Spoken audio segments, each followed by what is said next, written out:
I am Camille, 35 years old, and until that Tuesday afternoon, I believed I had finally protected my daughter from the toxicity of my family. As a financial consultant and covert real estate investor, I built a quiet, impenetrable life for us in Chicago. But when I came home 2 hours early, the illusion of safety shattered. I walked into my foyer to find my father, a respected deacon, screaming threats at my sobbing 12-year-old daughter. Upstairs, my older sister was violently tearing apart my bedroom, hunting for the deeds to my properties.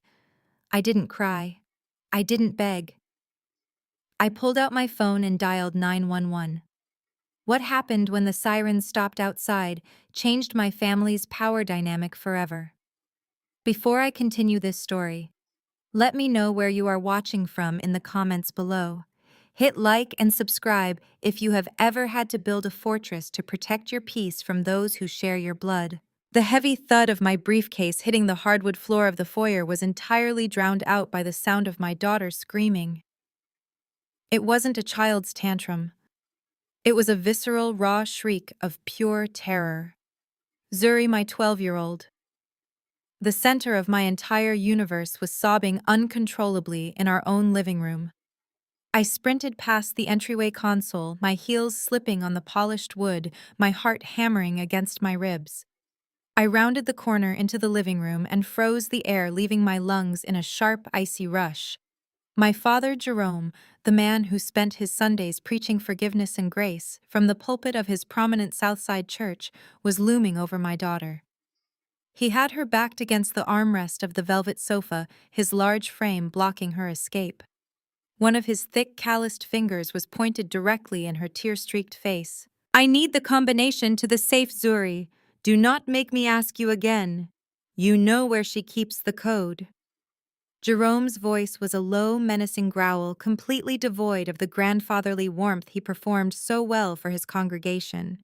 He wasn't acting like a family member checking in. He was acting like a thug collecting a debt. Zuri was curled into herself, her arms wrapped around her knees, her eyes wide and terrified. She shook her head frantically, unable to form words through her panic. Before I could even process the reality of my father threatening my child in my own home, a loud, violent crash echoed from upstairs. The sound of splintering wood and shattering glass came directly from my master bedroom. My protective instincts overrode my shock. I moved between Jerome and Zuri in 2 quick strides, shoving my father's heavy shoulder back with a force I didn't know I possessed. "Get away from her!" I snapped, my voice dangerously quiet. I didn't wait for his response. I didn't wait for his practiced excuses or his righteous indignation. I turned and sprinted up the stairs, taking them 2 at a time. The hallway was littered with my belongings. Clothes, books, and framed photographs had been tossed haphazardly out of my bedroom. I reached the doorway and found my older sister Kendra standing in the middle of the chaos. She had stripped the bedding completely off my king-sized mattress and had sliced open the fabric on one side. The contents of my nightstands were dumped onto the floor, and there, clutched in her perfectly manicured hands, was the heavy steel lockbox I kept hidden in the back of my closet. The lockbox that contained the property deeds to the 3 luxury apartment complexes I owned under a corporate LLC. Kendra turned her eyes wild, her breathing heavy. She didn't look guilty. She looked triumphant. She stared at me, her expression twisting into a sneer of pure entitlement. "You don't deserve this, Camille." She spat, her voice dripping with the familiar condescension that had defined our entire relationship. "Trevor and I need capital, and you owe this family." She held the lockbox up like a trophy. She had always been the golden child, the standard I could never meet. While she married a white corporate rising star and bought a massive house in the suburbs, I was the cautionary tale. I had gotten pregnant at 23, chosen a quiet life over social climbing, and built my wealth entirely in secret to avoid their suffocating judgment. I didn't argue. I didn't offer explanations about my hard work or my sacrifices. I stepped into the doorway, physically blocking her only exit. The cool metal of the doorframe pressed against my shoulder as I squared my stance. Kendra's eyes narrowed, recognizing the challenge, but completely misinterpreting my resolve. She had spent 35 years dominating me, and she fully expected me to shrink back, to apologize, to yield to her demands, as I had done so many times in my youth. She assumed I was still the broken, exhausted single mother they loved to pity. Jerome's heavy footsteps pounded up the stairs behind me. He shoved past me, roughly ignoring the fact that he had just terrified his own granddaughter, and immediately moved to stand in front of Kendra, shielding his precious eldest daughter. "Your sister's husband lost his job, Camille."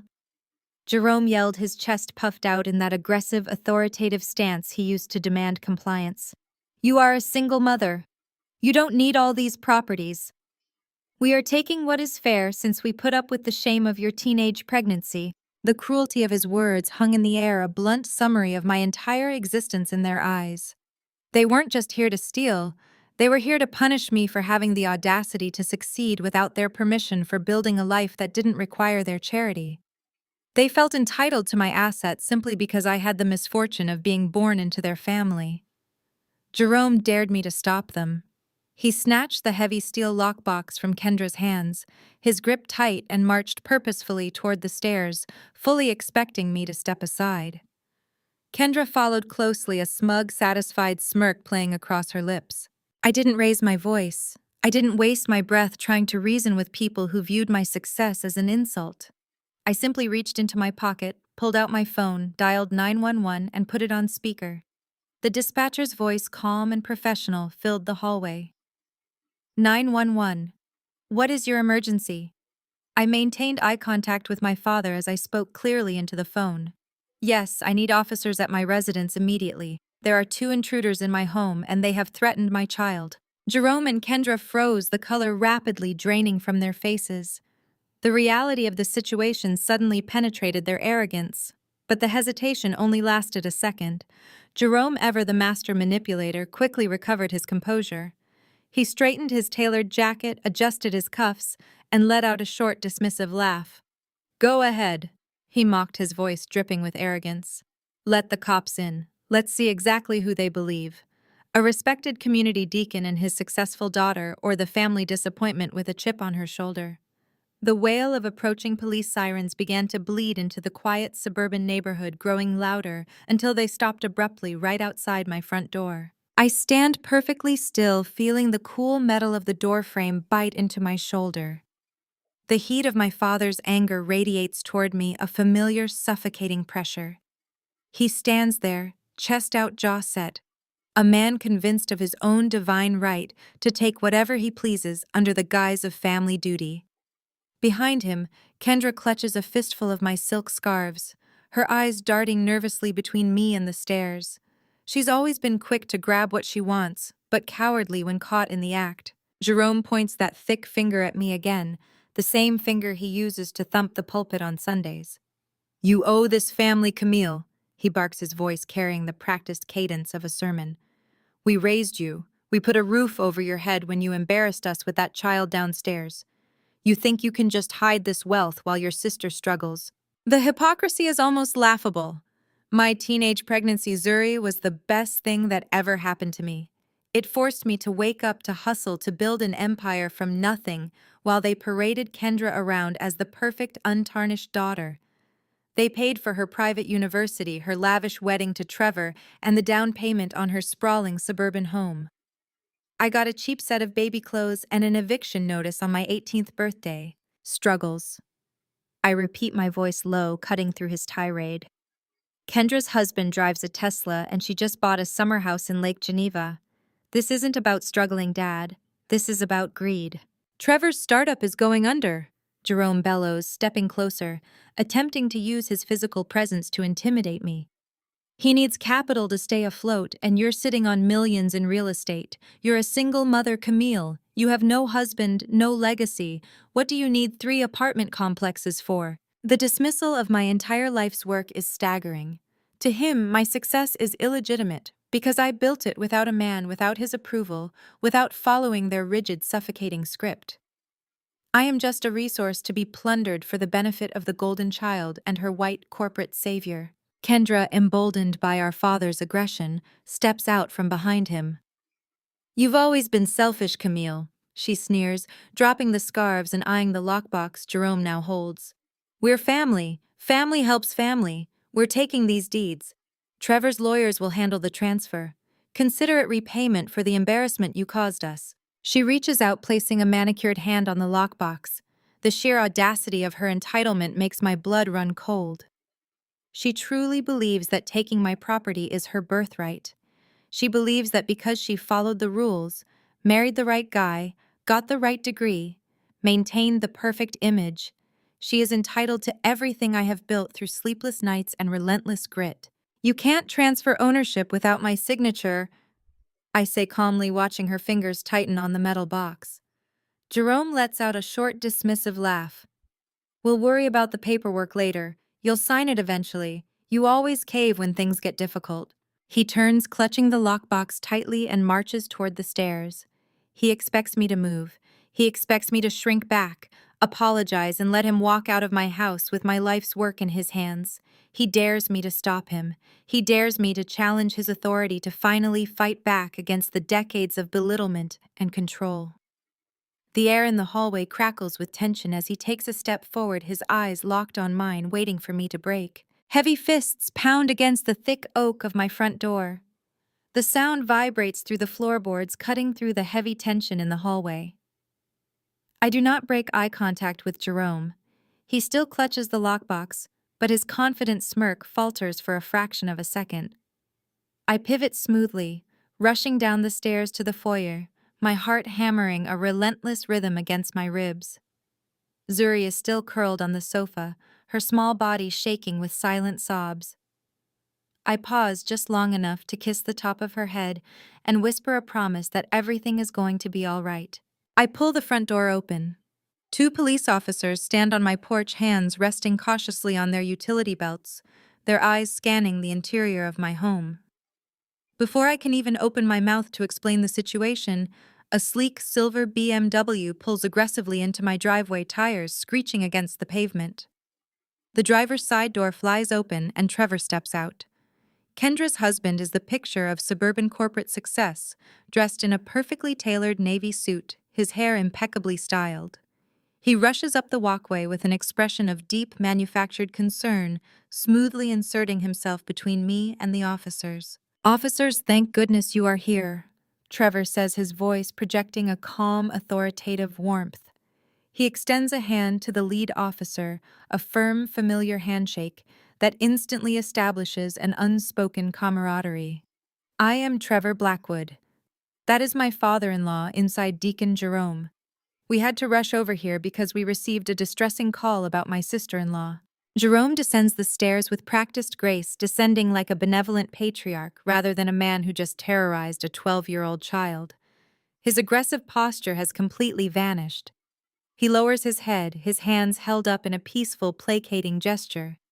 He steps into the foyer, looking at the officers with an expression of profound, heartbreaking sorrow. I apologize for the disturbance, officers.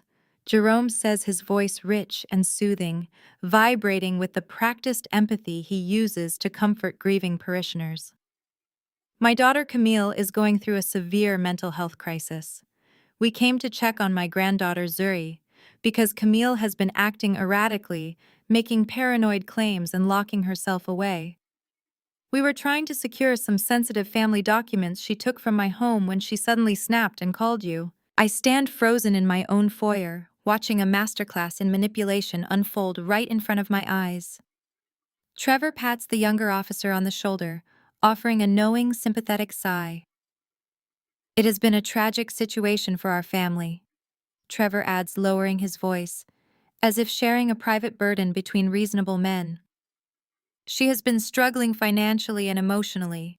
We just wanted to make sure the child was safe and retrieve the family property she removed from the deacon's safe. Kendra glides down the stairs right behind Jerome, dabbing at her dry eyes with the back of her hand.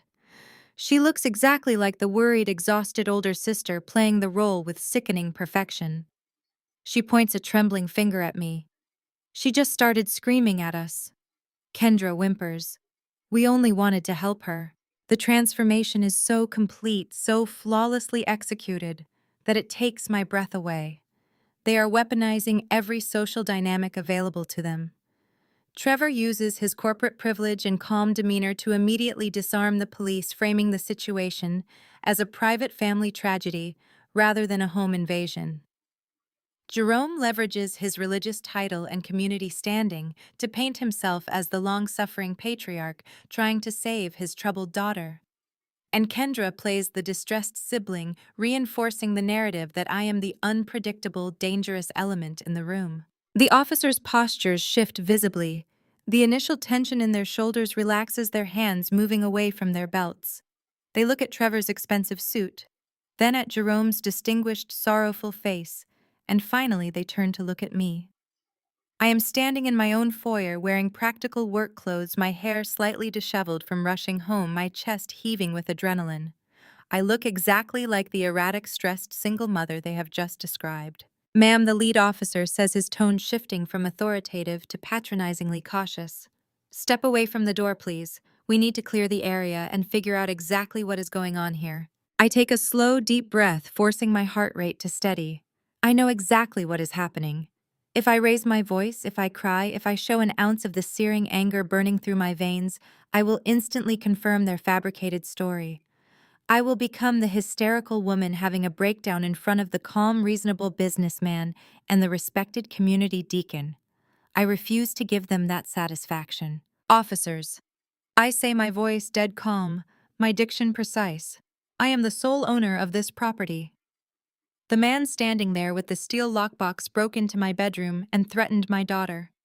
The lockbox contains the deeds to my real estate assets, not his. Trevor chuckles, a soft, condescending sound that makes my skin crawl. Listen to her, he says to the officer, shaking his head. She actually believes she owns real estate. Camille, please, you do bookkeeping for a consulting firm. Stop making things worse for yourself. The younger officer pulls out a small notepad, looking at me with a mixture of skepticism and pity. Ma'am, your family is just trying to help you. We get calls like this a lot. It is best if you just calm down and let them take the family documents back home. We can treat this as a civil dispute and leave it at that. They are steps away from letting my father and sister walk right out my front door with the deeds to my entire financial empire. Zuri cries out from the living room, terrified that the police are going to take her mother away. The lead officer turns to Jerome, nodding respectfully. Deacon, if you want to go ahead and secure those documents in your vehicle, we will stay here and make sure your daughter gets the evaluation she needs. Jerome smiles, a benevolent, sickening curve of his lips. Thank you, officer. God bless you for your understanding. He tightens his grip on the lockbox and takes a step toward the door. I do not panic. I do not scream. I step smoothly into Jerome's path, forcing him to halt or physically assault me in front of the police. Then I look directly at the lead officer, my expression completely serene. Before you let a man walk out of my house with my property officer, I highly suggest you look up at the smoke detector directly above your head. The officers frown, confused by my sudden shift in tone. They glance up at the ceiling. Tucked discreetly next to the standard smoke alarm is a tiny black dome. It is one of the 4 hidden high-definition nanny cameras I installed last month after noticing things being moved around in my home office. I pull my iPad from my briefcase on the floor, entering the passcode with steady fingers. I sync the device to the security network, open the application, and press play on the most recent recording. I turn the volume all the way up. The pristine, crystal-clear audio fills the foyer, echoing off the high ceilings. The recording plays Jerome's voice, not the soothing tone of a deacon, but the aggressive, violent bark he used just 10 minutes ago. I need the combination to the safe, Zuri. Do not make me ask you again. Then the audio captures the sound of the bedroom door splintering upstairs, followed immediately by Kendra's shrill voice. I am tearing this mattress apart until I find those deeds. Trevor needs this capital. We are forging her signature tomorrow morning. The silence that drops over the foyer is absolute. The smug, condescending smiles vanish from Trevor and Jerome's faces, as if they have been struck by lightning. Kendra lets out a small, strangled gasp. The officer's expressions harden instantly, the patronizing sympathy entirely replaced by rigid professional anger. The charm has worn off. The illusion is completely shattered. The lead officer turns slowly, his hand resting firmly on his radio. Deacon, he says, his voice cold and flat. Put the lockbox on the floor. Step back. Keep your hands where I can see them. Jerome's mouth opens and closes, but no words come out. He slowly lowers the lockbox to the hardwood floor, his hands trembling. The younger officer moves past him, grabbing Kendra by the arm and spinning her around. She shrieks as the cold metal of the handcuff snaps tightly around her wrists. "You cannot do this!" Kendra screams, thrashing against the officer's grip. "Trevor, do something." Trevor takes a step backward, his hands raised desperately, trying to distance himself from the criminal act he just helped orchestrate. "I had nothing to do with this." He stammers, the confident corporate executive completely evaporating into a cowardly shell. "I just arrived. I was just trying to help." The lead officer forcefully guides Jerome against the wall, pulling his arms behind his back. "You are under arrest for breaking and entering attempted grand larceny and making threats against a minor," the officer states, clearly ignoring Jerome's frantic pleas about his standing in the church. As Kendra is dragged out the front door screaming hysterically and begging our father to fix it, Trevor glares at me. The panic in his eyes morphs into a dark, venomous hatred. "You just made the biggest mistake of your pathetic life, Camille," he snarls, jabbing a finger in my direction. "I have the best defense lawyers in the state. I will tie you up in court until you are bankrupt. I will take everything you own." I watch the police guide my father, the great Deacon Jerome, into the back of a squad car, his head bowed in absolute humiliation. I turn back to Trevor, feeling a cold, profound sense of peace settle over my entire body. I offer him a small, polite smile. "You can try Trevor." The police cruiser doors slam shut, sealing my family's fate. Trevor storms back to his silver BMW, speeding away in a cloud of exhaust. I lock the front door, turn around and walk into the living room to hold my daughter. The battle has just begun, but they have no idea what kind of war they have just started. The heavy, authoritative pounding of fists against the thick oak of my front door vibrates through the floorboards, cutting through the suffocating tension in the hallway. I do not break eye contact with Jerome. He still clutches the steel lockbox against his chest, but his confident, mocking smirk falters for a fraction of a second. I pivot smoothly, rushing down the stairs to the foyer, my heart hammering a relentless rhythm against my ribs. Zuri is still curled on the velvet sofa in the living room, her small body shaking with silent, terrified sobs. I pause just long enough to kiss the top of her head and whisper a fierce promise that everything is going to be all right, that I will never let anyone hurt her. I turn back to the entryway and pull the front door wide open.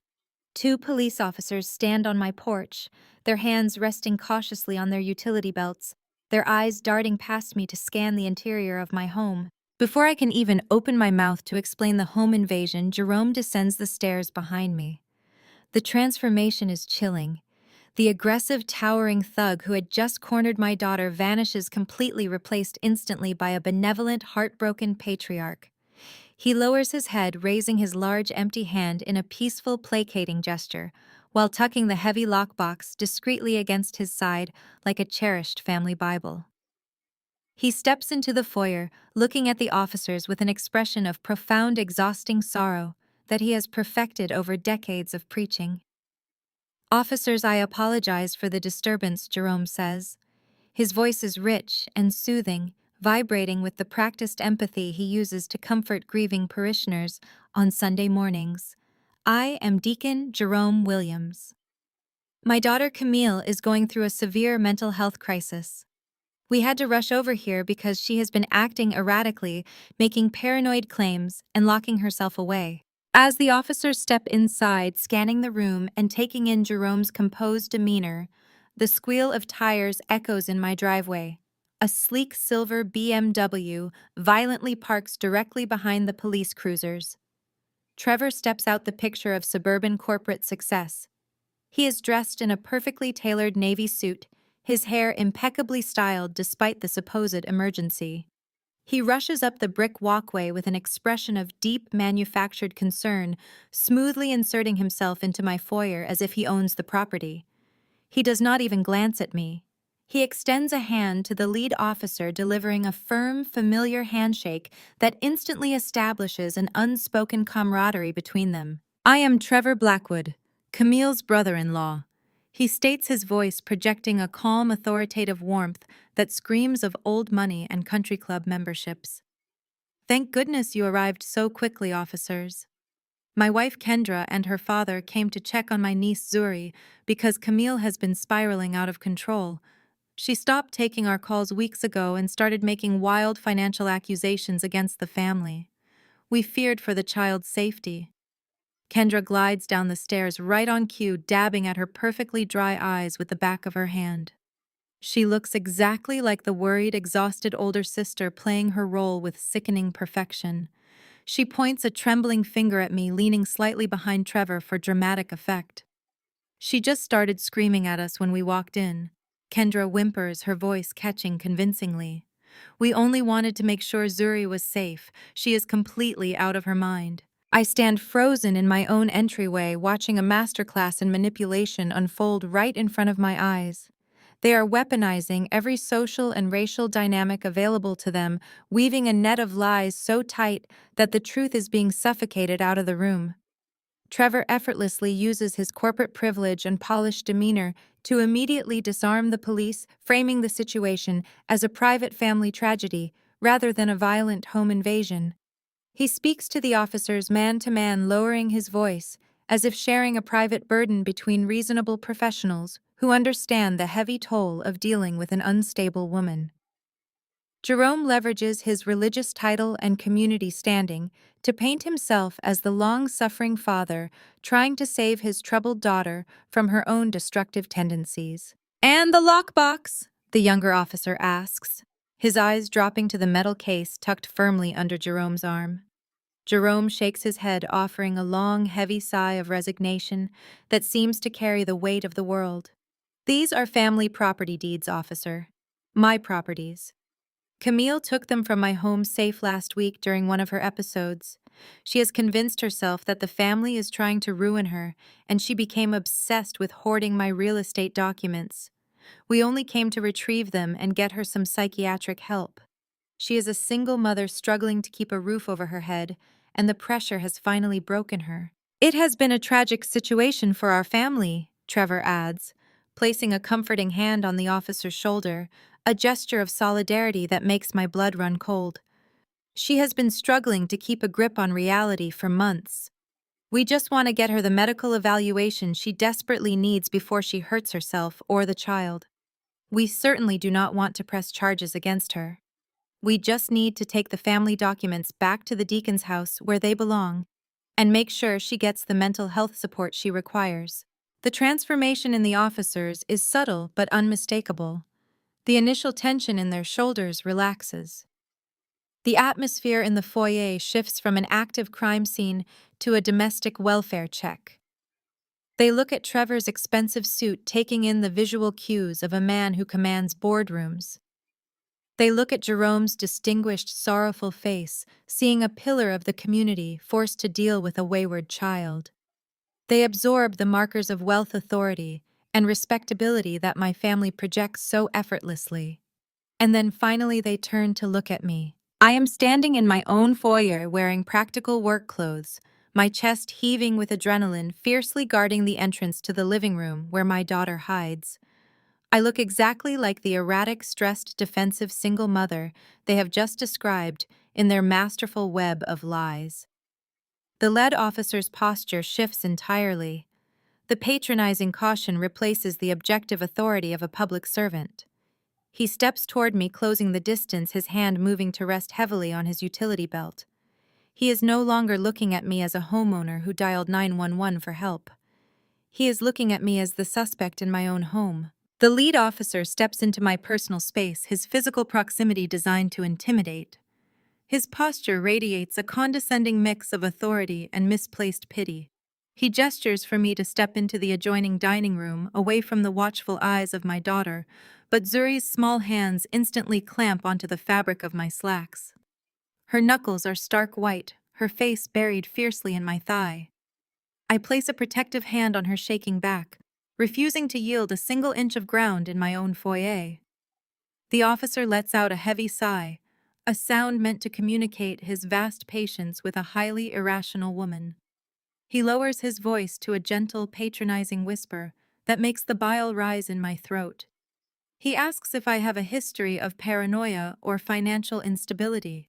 He leans in closer, asking if the stress of single motherhood has recently become too much to bear, or if I have forgotten to take any prescribed medication. He speaks to me as if I am a fragile pane of glass, moments away from shattering, completely ignoring the undeniable fact that my bedroom door upstairs has been kicked in and my personal sanctuary violently ransacked by the people standing mere feet away.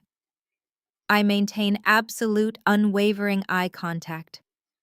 I tell him my full name, my profession as an independent financial consultant, and the exact square footage of the property I own, outright the very property we are currently standing in. I clearly inform him that the heavy steel lockbox currently tucked under my father's arm contains commercial real estate deeds that I purchased with my own capital using my own corporate LLC. He writes absolutely nothing down. His pen remains firmly clipped to his uniform pocket. He just gives me that same pitying, tight-lipped look, the unmistakable expression of a man who has already finalized his narrative. Over his broad shoulder, I watch my family effortlessly orchestrate my complete ruin. Trevor is standing comfortably near the kitchen island with the younger officer casually discussing the recent renovations at the local country club's golf course. Trevor laughs at some shared joke, leaning back against my granite countertop entirely in his element. He is masterfully weaponizing his expensive tailored suit, his calm baritone voice, and his corporate privilege establishing an invisible brotherhood that completely excludes me from the conversation. Kendra has moved to the velvet sofa, perching nervously on the very edge of the cushion. She clutches a throw pillow tightly to her chest, looking up at the officers with wide, frightened eyes, playing the traumatized, innocent sister to absolute perfection. She even manages to produce a genuine-looking tear, wiping it away with a trembling hand. And Jerome, the Grand Master of Ceremonies, stands solemnly near the front door. He holds my heavy steel lockbox tucked securely under his arm, his head bowed as if in silent, desperate prayer. He is projecting an aura of immense burden, playing the tragic patriarch, forced by duty to endure the tragic mental collapse of his youngest, most troubled daughter. They are spinning a masterpiece of deception out of thin air, utilizing decades of practice, and the law enforcement officers in my living room are swallowing it without a single question.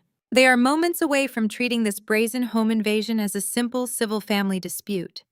I can see the decision settling firmly into the lead officer's features. He shifts his weight, breaking eye contact with me, and glancing back at Trevor with a nod of unspoken agreement. Zuri lets out a sharp, trembling breath against my leg, the sound cutting straight to my core. I feel the dampness of her tears seeping through the fabric of my trousers. She looks up at me, her dark eyes swimming in absolute, unfiltered terror. "They are going to take you away," she whispers, her voice cracking with a panic no 12-year-old should ever have to feel. The raw fear in my child's voice ignites a white-hot fire in my chest that threatens to burn the entire house to its foundations. My family knows exactly what they are doing. They know that by labeling me unstable and hysterical, they can invalidate my ownership, seize my liquid assets to save Trevor's failing startup, and entirely bypass the legal system. They intend to steal the millions I built in the shadows and use it to maintain their own pristine, crumbling facade. Jerome wants my wealth, but more than that, he wants to force me back into the narrative he wrote for me years ago. He wants to crush the independent woman standing before him and resurrect the broke, helpless teenager who needs his saving and his charity. He wants to break my spirit and prove that I can never outgrow my designated role as the family scapegoat. The lead officer steps back, adjusting his radio with a final decisive movement. He turns his attention to the room at large, raising his voice slightly to ensure everyone hears his official verdict.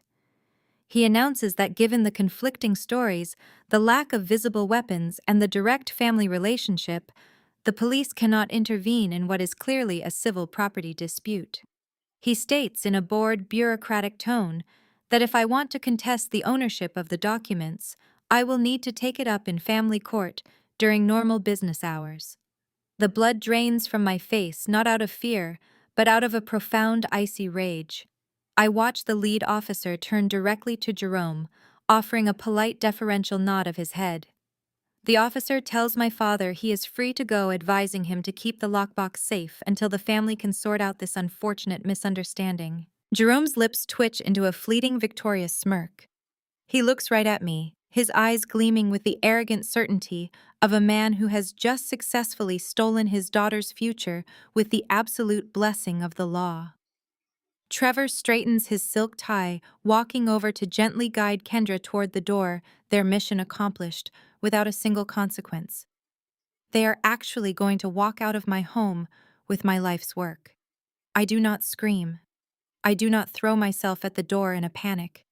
I simply reach down gently, detaching Zuri's hands from my leg, and give her a firm, reassuring squeeze.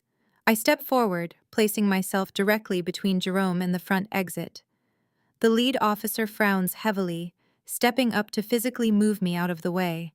I hold up a single hand to stop him, my posture unyielding, my gaze locked dead on the officer's face. I tell him in a voice so calm it borders on freezing that before he lets a man walk out of my house with millions of dollars of my property, he needs to look up at the smoke detector. The red and blue lights of the police cruisers wash across the manicured lawns of my neighborhood, fading into the distance.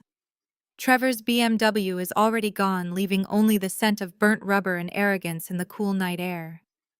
I stand in the doorway for a long moment, letting the profound silence of my home settle over me. The immediate physical threat is neutralized, but the war Trevor just declared hangs heavy in the atmosphere. I lock the deadbolt and walk back into the living room. Zuri is sitting up on the sofa, her arms wrapped tightly around her knees, her eyes wide and fearful. I sit beside her and pull her into my chest. She buries her face in my shoulder, taking shaky, uneven breaths. I stroke her hair and tell her she is safe, promising that no one will ever break into our home again. She asks if her grandfather and aunt are going to jail. I tell her the truth. I explain that actions have consequences, even for family members who believe they are above the law.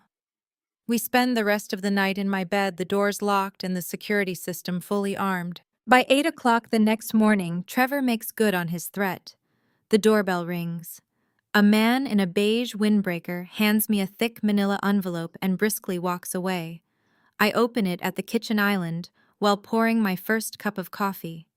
The documents are from Sterling and Vance, the most ruthless corporate litigation firm in the city. Trevor has filed an emergency civil suit against me. The paperwork is a masterpiece of legal fiction. He claims I embezzled the real estate deeds from my father's legitimate family trust and asserts that my erratic behavior makes me an immediate danger to my own daughter's welfare. He is seeking an emergency injunction to freeze all my personal and business assets, pending a full psychological evaluation. My phone vibrates on the marble counter. The caller ID displays my mother's name. I answer and put it on speaker. Her voice is shrill, bordering on hysterical. She demands to know why I had her husband and daughter arrested like common street criminals. She tells me the church congregation is already gossiping and that I have ruined the family name forever. I listen to her berate me for 2 solid minutes before I calmly interrupt. I tell her that her husband terrorized her granddaughter and tried to steal my life savings.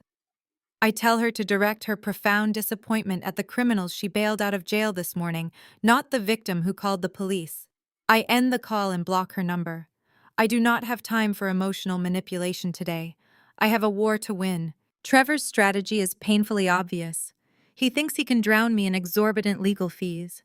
He assumes I'm a glorified corporate bookkeeper who will panic at the sight of a Sterling and Vance letterhead. He expects me to beg for a settlement out of court to hand over the property deeds just to keep my daughter and my freedom. He fundamentally misunderstands who he is dealing with. I pull out my laptop and make a secure video call to Marcus Thorne. Marcus is a senior partner at Thorne & Associates, a boutique wealth management and legal firm that caters exclusively to high-net-worth individuals. He has managed my anonymous LLCs and real estate portfolios for the past 5 years. When his face appears on the screen, he is already reviewing the digital copies of the documents Trevor filed.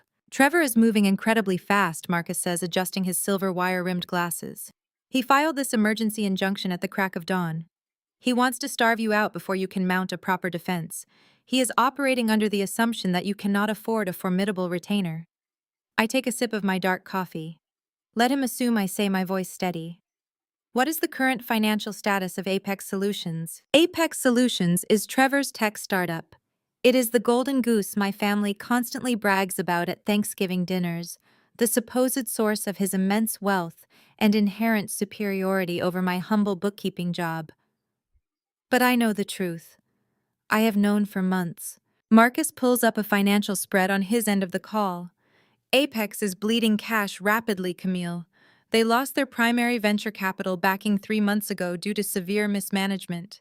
They defaulted on their corporate bridge loan last week. Trevor is desperate. That is precisely why they came after your physical property deeds.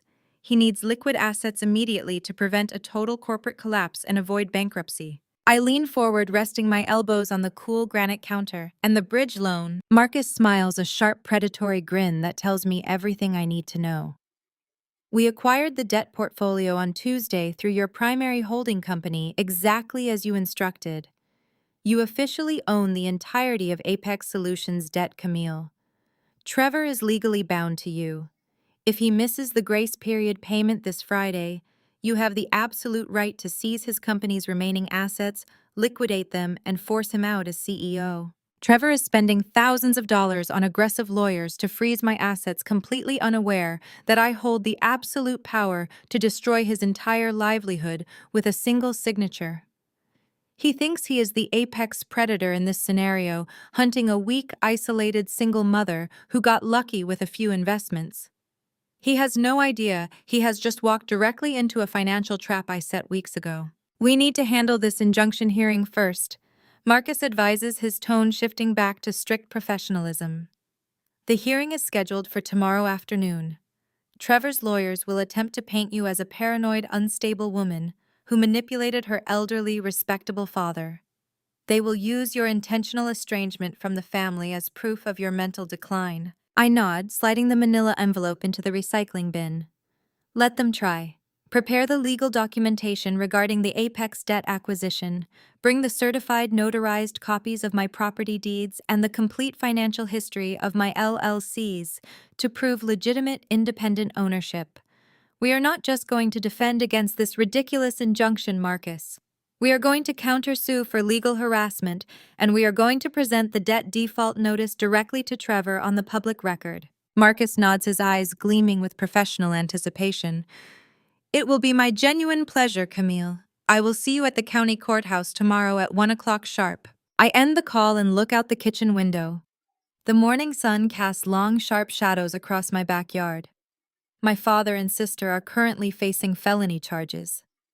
My mother has chosen her side of history, and my arrogant brother-in-law is marching confidently toward his own public financial execution. I walk upstairs to Zuri's room. She is awake, sitting at her desk and drawing quietly. I kiss her cheek and tell her to get dressed for school. Life goes on, and I refuse to let their toxicity disrupt our routine for another second. The next afternoon, I walk up the broad stone steps of the county courthouse. I am not wearing practical work clothes today. I am wearing a tailored charcoal suit, genuine pearl earrings, and a pair of designer heels that cost more than Trevor's monthly car payment. I walk with the posture of a woman who owns her space, projecting absolute, unshakable authority. When I push through the heavy wooden doors of the hearing room, Trevor is already seated at the plaintiff's table. He is flanked by 2 aggressive-looking lawyers in expensive, flashy suits. Jerome sits directly behind him in the gallery, looking haggard, wearing his Sunday best but radiating nervous energy. When they see me enter the room, Trevor leans over and whispers something to his lead attorney, a smug, victorious smile spreading across his face. He expects me to walk in alone, clutching a cheap briefcase, trembling with anxiety and ready to surrender. Then Marcus Thorne walks through the doors right behind me, followed by 2 junior associates carrying thick leather-bound briefcases. The sun has barely crested the horizon when the violent hammering starts. The blows are so forceful I can actually hear the wood of the door frame groaning under the impact. I set my coffee mug on the kitchen counter, my pulse steady. I already sent Zuri to her best friend's house before dawn, anticipating the fallout of last night's arrests. My home is silent, stripped of the vulnerability my family sought to exploit. I walk to the foyer and pull the deadbolt back. The door flies inward. My mother Yvonne storms across the threshold like a hurricane wrapped in cashmere. Her usually immaculate hair is a chaotic mess, and her designer trench coat is buttoned incorrectly. "You malicious, ungrateful little girl!" Yvonne shrieks, her voice echoing off the high ceilings. She does not look at me with maternal concern. She looks at me with pure, unadulterated venom. "Do you have any idea what you have done? The entire congregation is talking. Your father spent the night in a holding cell, Camille. Kendra is traumatized. She has been crying for 12 hours straight." I fold my arms across my chest, feeling the cool silk of my blouse against my skin. "They broke into my home, Mother. They terrorized your 12-year-old granddaughter and tried to steal my property. They belong in a cell." Yvonne waves her hand dismissively, slashing through the air as if swatting away a minor annoyance. "Zuri is fine. You are blowing this completely out of proportion because you have always loved playing the victim. Your father just wanted to keep your assets safe. You are clearly unstable, keeping hidden cameras in your own home like a paranoid lunatic." The sheer magnitude of her delusion is staggering. She is entirely willing to rewrite reality to protect her golden child and the patriarchal image of her husband. "The police did not think I was paranoid when they saw the footage," I reply, my voice dropping to a low, icy register. "They saw a burglary and an assault. I am not dropping the felony charges, Yvonne." "You will do exactly as I say," she commands, stepping fully into my personal space. She points a manicured finger inches from my face. "You will call the precinct right now. You will tell them you made a mistake. You will say the camera footage was a joke taken out of context. You will get my husband and my daughter out of that jail." "No." The single syllable hangs in the air, absolute and immovable. Yvonne's face contorts. The polished high society veneer shatters completely, revealing the frantic, terrified woman underneath. She grabs my forearm, her nails digging into my skin. "You have to—" She gasps, her voice suddenly cracking with a desperate, ragged edge. The anger morphs into sheer panic. "You do not understand what is at stake here, Camille. Kendra is my perfect girl. She did everything right. She married the right man, she built a respectable life, she gave us the perfect image. But Trevor is ruined." I pull my arm out of her grip, stepping back. "Trevor drives a BMW and just bought a summer house." "It is all smoke and mirrors," Yvonne cries out, pacing the length of my foyer. Her hands tear at her own hair.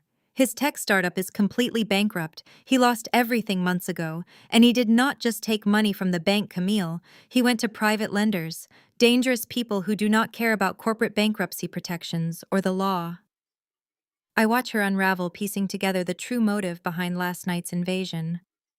"How much?" I ask coldly. $1.5 million. Yvonne whispers, a sob tearing from her throat. "The payment was due yesterday. These men threatened to break Trevor's legs. They threatened to take Kendra's home. They are going to ruin her. She is going to lose everything she has worked for." The puzzle pieces click seamlessly into place. Jerome and Kendra did not just want to control my finances out of spite. They needed liquid assets immediately to pay off Trevor's loan sharks. They viewed my life's work, the commercial properties I bled to build from nothing, as a convenient slush fund to rescue the golden child from her husband's colossal failures. So Jerome decided to rob his own daughter to save his son-in-law. I state, laying the ugly truth bare in the morning light. Yvonne stops pacing and glares at me, her entitlement flaring up once more. "You owe this family. We took you in when you got pregnant. We hid your shame from the church. You have wealth you do not even need. You are a single woman with one child. You do not need commercial real estate. Drop the charges, sign over the deeds, and save your sister. It is your duty." The audacity is paralyzing. She genuinely believes my success belongs to them. She believes my entire existence is simply a resource to be plundered whenever Kendra stumbles. My duty is to protect my daughter and the empire I built. I say, my tone perfectly leveled. Trevor's debts are his own. If his lenders come for his house, he can hand them the keys.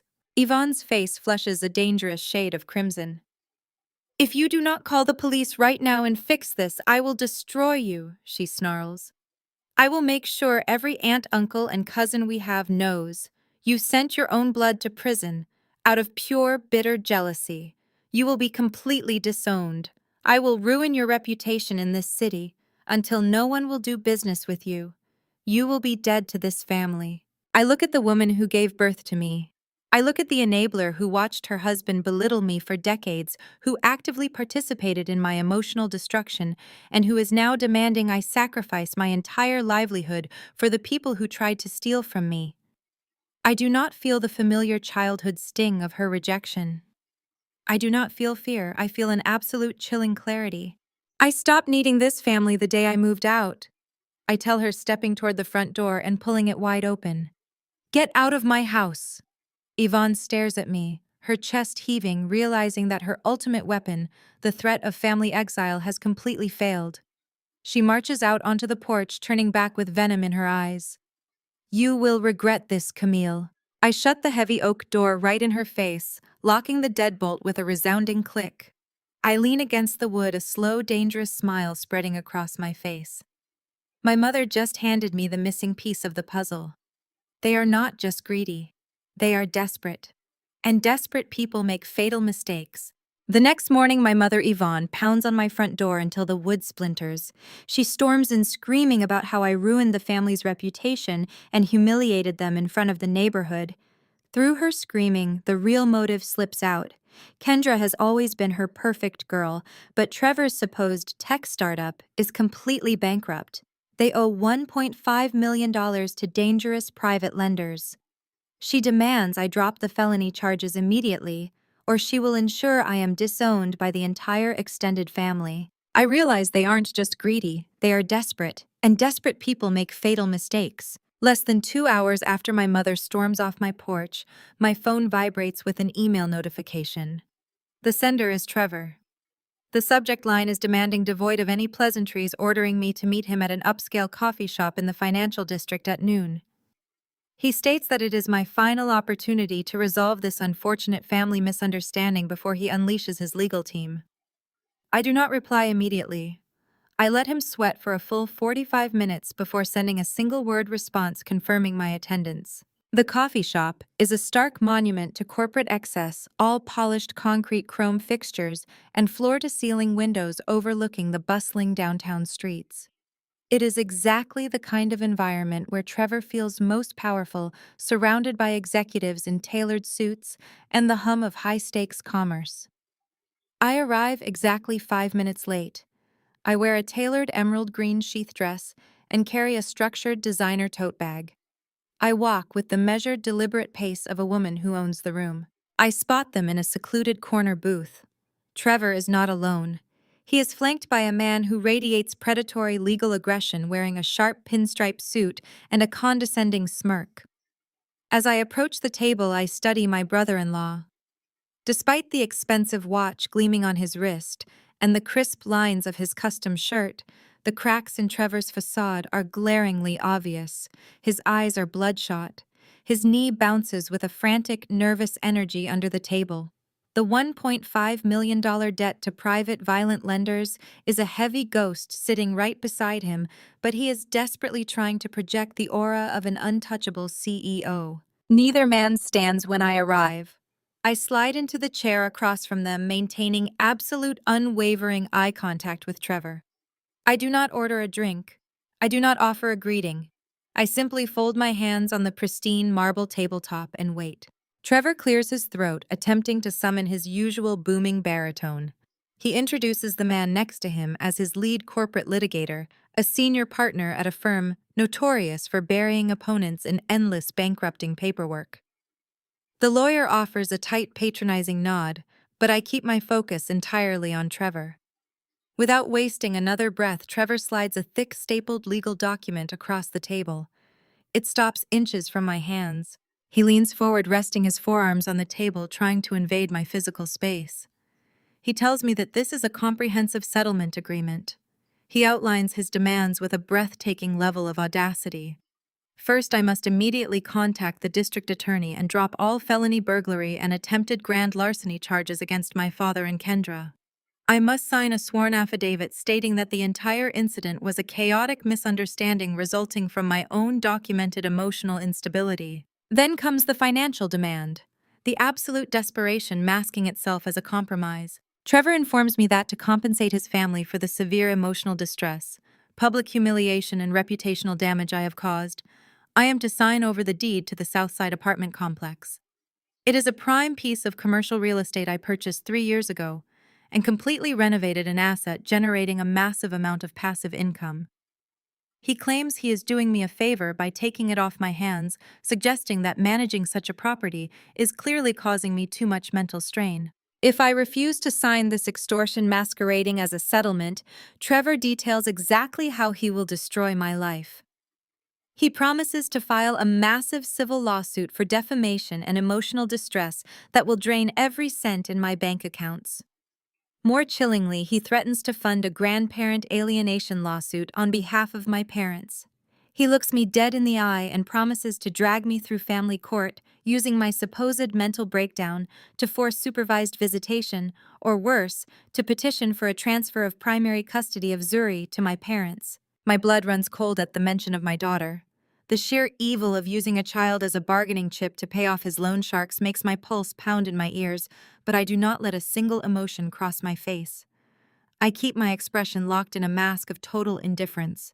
My silence seems to agitate him. He expects tears. He expects panic. He expects the compliant, terrified sister-in-law he has bullied for a decade. When I offer absolutely nothing, he resorts to insults, trying to break me down through sheer condescension. He leans back in his chair, crossing his arms and letting out a harsh, mocking laugh. He asks me who I think I am dealing with. He reminds me that he is the CEO of Apex Solutions, a visionary tech leader with limitless capital at his disposal. He tells me that my little consulting firm is nothing but a glorified bookkeeping gig. He scoffs at my independence, calling it a pathetic illusion. He insists that I could not possibly survive a protracted legal battle against his vast corporate resources. He tells me I am out of my depth, out of my league, and out of time. He points a rigid finger at the settlement paper. He orders me to sign the document, drop the charges, and go back to my quiet, irrelevant little life before he decides to take absolutely everything else I own. The lawyer beside him smirks, clicking an expensive silver pen and placing it precisely on top of the settlement agreement. They are both staring at me, waiting for the inevitable surrender. They are waiting for the frantic signature of a defeated woman. I look at the legal document resting on the marble table. I look at the silver pen. I look at Trevor's bloodshot eyes and the sweat beading at his hairline. He is a drowning man trying to convince the ocean that he can breathe underwater. I do not look at the paper. I reach into my designer tote bag, pulling out a thick black dossier. I slide the stapled settlement agreement back across the polished marble. It stops precisely where it started, resting against the litigator's silver pen. Trevor scoffs, shaking his head with an exaggerated sigh, as if dealing with a highly irrational, stubborn toddler. He opens his mouth undoubtedly to launch into another rehearsed tirade about my supposed incompetence, but I raise a single hand, silencing him instantly. I turn my attention entirely away from my brother-in-law and focus on the senior partner sitting beside him. I ask the lawyer in a voice of mild conversational curiosity if he always takes on desperate clients without verifying their corporate solvency. The litigator frowns. His arrogant smirk falters slightly as he adjusts his posture, clearly unused to being addressed with such profound disrespect by the opposition. He stiffens his shoulders, stating that Apex Solutions is a highly valued industry-leading tech enterprise. He reiterates that my refusal to sign this generous settlement will result in immediate catastrophic financial ruin for me and my dependents. He taps the settlement paper, warning me that his firm has never lost a family court alienation suit. I let out a sharp, genuine laugh. The sound bounces off the chrome fixtures of the coffee shop, drawing the attention of a nearby barista. Trevor slams his hand on the table, rattling the expensive porcelain espresso cups. He demands that I stop playing games and sign the document, before he completely annihilates my future. He leans forward, his voice dropping to a vicious hiss, insisting that I am nothing but a glorified accountant who got lucky. He tells me I have absolutely no concept of how high-level corporate warfare operates, and that I am out of my depth, out of my league, and completely out of time. I look at him with profound, unadulterated pity. I ask Trevor if his high-priced litigator bothered to trace the origin of the bridge loan he defaulted on last Friday. I ask him if he knows exactly who bought up the toxic debt he accumulated from those violent private lenders he was so terrified of. Trevor's jaw tightens. A flicker of genuine confusion crosses his features. The lawyer's eyes dart between us, a sudden flash of professional panic breaking through his practiced calm. The litigator leans forward, abandoning his relaxed posture, and demands to know what exactly I am implying. I do not imply anything. I open the thick black dossier and slide the first set of documents across the table. It is a certified notarized chain of custody for Apex Solutions' entire debt portfolio. I watch the litigator's eyes scan the paperwork. I watch his pupils dilate as he reads the specific financial routing numbers and the name of the holding company that acquired the debt for pennies on the dollar exactly 3 months ago. I slide the second document forward, placing it directly over Trevor's ridiculous settlement offer. It is the corporate registration for that exact holding company, clearly and undeniably listing my name as the sole managing director and primary shareholder. The silence at the table becomes absolute suffocating. The ambient noise of the coffee shop, the grinding of espresso beans, the low murmur of business meetings seems to fade away entirely. The lawyer frantically flips through the pages, his hands trembling slightly as he realizes the catastrophic magnitude of his client's vulnerability. He checks the signatures, the state seals the dates of acquisition. He realizes instantly that this is not a bluff. It is a financial execution. He turns to Trevor, his face drained of all color, and furiously whispers that Trevor lied to him during the discovery phase. He accuses Trevor of concealing massive liabilities and committing fraud to secure the firm's representation. Trevor looks at the documents, uncomprehending at first.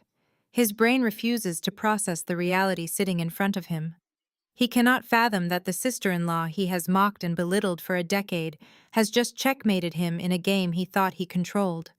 He reaches out with a shaking hand, pulling the corporate registration closer. He reads my name. He reads the total sum of the debt I now hold. I lean in, bringing my face inches from Trevor's. The scent of his expensive cologne is entirely overpowered by the sour, undeniable stench of his fear. I speak in a voice that is perfectly calm and utterly lethal. I tell him that I know all about the $1.5 million. I tell him I know about the violent private lenders he went to when the banks finally cut him off. I explain that when he defaulted on that loan, my Covert Real Estate LLC swooped in and bought the debt, effectively transferring all of his financial obligations directly to me. I explain the specific clauses of the loan agreement he signed in desperation, clauses that dictate immediate liquidation of all personal and business assets in the event of a default. I watch the realization hit him like a physical blow. The color drains completely from his face, leaving him looking like a sick, terrified child. The arrogant tech CEO vanishes, replaced by a broken man staring down the barrel of total, irreversible ruin. Trevor, did your lawyers tell you who actually holds the primary debt on your failing startup? I ask, my voice echoing loudly in the sudden quiet of our corner. I tap a manicured fingernail against the debt transfer agreement. I don't just own the apartments you tried to steal. I own you. Trevor goes bone white. He opens his mouth, but only a pathetic, choked wheeze escapes. His lawyer is already moving. The litigator violently shoves the settlement papers back into his briefcase, his confident posture collapsing into sheer self-preservation. He stands up, glaring down at Trevor with absolute disgust. He informs Trevor that their professional relationship is terminated effective immediately due to gross misrepresentation of assets. He states that Trevor will be receiving a bill for the firm's wasted time, and then he turns on his heel and marches out of the coffee shop without looking back. Trevor is left sitting alone with me, stripped of his legal protection, his false wealth, and his unearned pride. He grips the edge of the marble table, his knuckles turning white. He stammers, trying to formulate a sentence, trying to beg. He whispers my name, his voice cracking, asking me to please listen to reason. He tells me Kendra will be destroyed. He tells me they will lose their home. He pleads with me to show mercy to my own family. I look down at him feeling absolutely nothing but cold, clinical satisfaction. I tell him that the liquidation process begins on Monday morning. I tell him I am taking his cars, his house, and every single cent he has hidden away. I tell him to prepare his wife for bankruptcy. Before I can stand up to deliver the final killing blow and walk away, my phone rings from the depths of my tote bag. The harsh electronic tone shatters the moment of triumph. I break eye contact with Trevor, slightly annoyed by the interruption, and pull the phone out. The caller ID displays the main office number of Zuri's middle school. A sharp spike of adrenaline hits my bloodstream. I swipe to answer, keeping my eyes fixed on Trevor's broken form. I greet the principal, expecting a routine question about a forgotten permission slip or a minor playground dispute. Instead, the principal's voice is trembling, breathless, and laced with absolute panic. She tells me I need to come to the school campus immediately. She tells me that 2 caseworkers from Child Protective Services just walked through the front doors with a police escort. They bypass the administration office completely and are currently marching down the hallway to pull my 12-year-old daughter out of her mathematics class. I do not utter a single word to Trevor or his disgraced attorney. I drop my phone into my tote bag, stand up, and walk out of the coffee shop. The transition from cold, calculating corporate predator to a mother protecting her child happens in a microsecond. The 15-minute drive to the middle school takes me 8. I weave through downtown traffic with surgical precision, my hands gripping the leather steering wheel so tightly my knuckles ache. The high of destroying Trevor's financial world completely evaporates, replaced by a primal, suffocating rage. My family has realized they cannot touch my money, so they have decided to weaponize the state to steal my child. I abandon my car at the fire lane outside the middle school's main entrance. The sight of a marked police cruiser parked next to a bland, government-issued sedan sends a physical jolt of nausea through my stomach. I push through the heavy glass double doors and bypass the frantic receptionist at the front desk, ignoring her demands to sign in. I know exactly where the guidance counselor's office is. I throw the door open. Zuri is sitting on a small, brightly colored sofa, her backpack clutched to her chest like a shield. Her face is streaked with tears, her eyes wide with a terror that shatters my heart. A uniformed police officer stands awkwardly by the window, while a woman in a practical gray suit sits across from my daughter holding a thick file. Zuri leaps up the second she sees me sprinting across the small room and burying herself in my arms. I wrap my arms around her shaking frame, pressing a kiss to the top of her head, murmuring reassurances into her hair. I lock my eyes onto the woman in the gray suit. I demand to know exactly what is going on and who authorized this intrusion. The woman stands up, offering a sympathetic but professionally guarded expression. She introduces herself as Ms. Gallagher, a senior investigator for Child Protective Services. She tells me that her office received an emergency petition for the immediate removal and protective custody of my daughter. I tighten my hold on Zuri. I tell Ms. Gallagher that she has been entirely misled. I inform her that my home is perfectly safe and that the only danger my daughter faced recently came from the people who violently kicked in my front door last night. Ms. Gallagher sighs heavily, opening her file. She explains that the petition paints a drastically different picture. The filing claims I am suffering from severe untreated mental illness, displaying aggressive paranoia, and maintaining a fundamentally violent environment. I ask her who filed the petition. She reads the names directly from the state document, Yvonne and Jerome. A cold, dark fury settles in the pit of my stomach. My father is barely out on bail for burglary, yet he and my mother have somehow orchestrated a full-scale assault on my maternal rights. Ms. Gallagher explains that they did not just file a standard complaint. They flooded the family court with over 30 sworn character witness statements. They mobilized their entire megachurch congregation. Deacons, choir directors, and Sunday school teachers all submitted notarized affidavits swearing to my supposed instability and erratic behavior. They provided a meticulously crafted narrative detailing my intentional estrangement from my loving family, framing my independence as a dangerous psychological breakdown. The sheer level of orchestration makes my blood run freezing cold. This is not a rash emotional reaction to last night's arrests. This is a highly calculated, pre-planned extortion tactic. My mother's desperate visit this morning makes perfect sense now. They knew Trevor's tech startup was dead. They knew they needed my liquid assets to save Kendra from the private lenders. They realized they could not intimidate me into handing over my real estate empire, so they initiated the nuclear option. They intend to hold my daughter hostage within the bureaucratic nightmare of the foster care system until I break. They are explicitly telling me that I can either have my millions or I can have my child. They expect me to trade my assets and drop the felony charges to get Zuri back. I look Ms. Gallagher dead in the eye and tell her that Jerome was arrested for felony breaking and entering just 14 hours ago.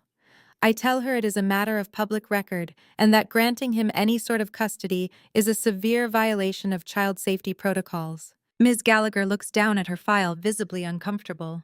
She tells me that Jerome's high-priced attorney filed an emergency motion alongside the CPS petition.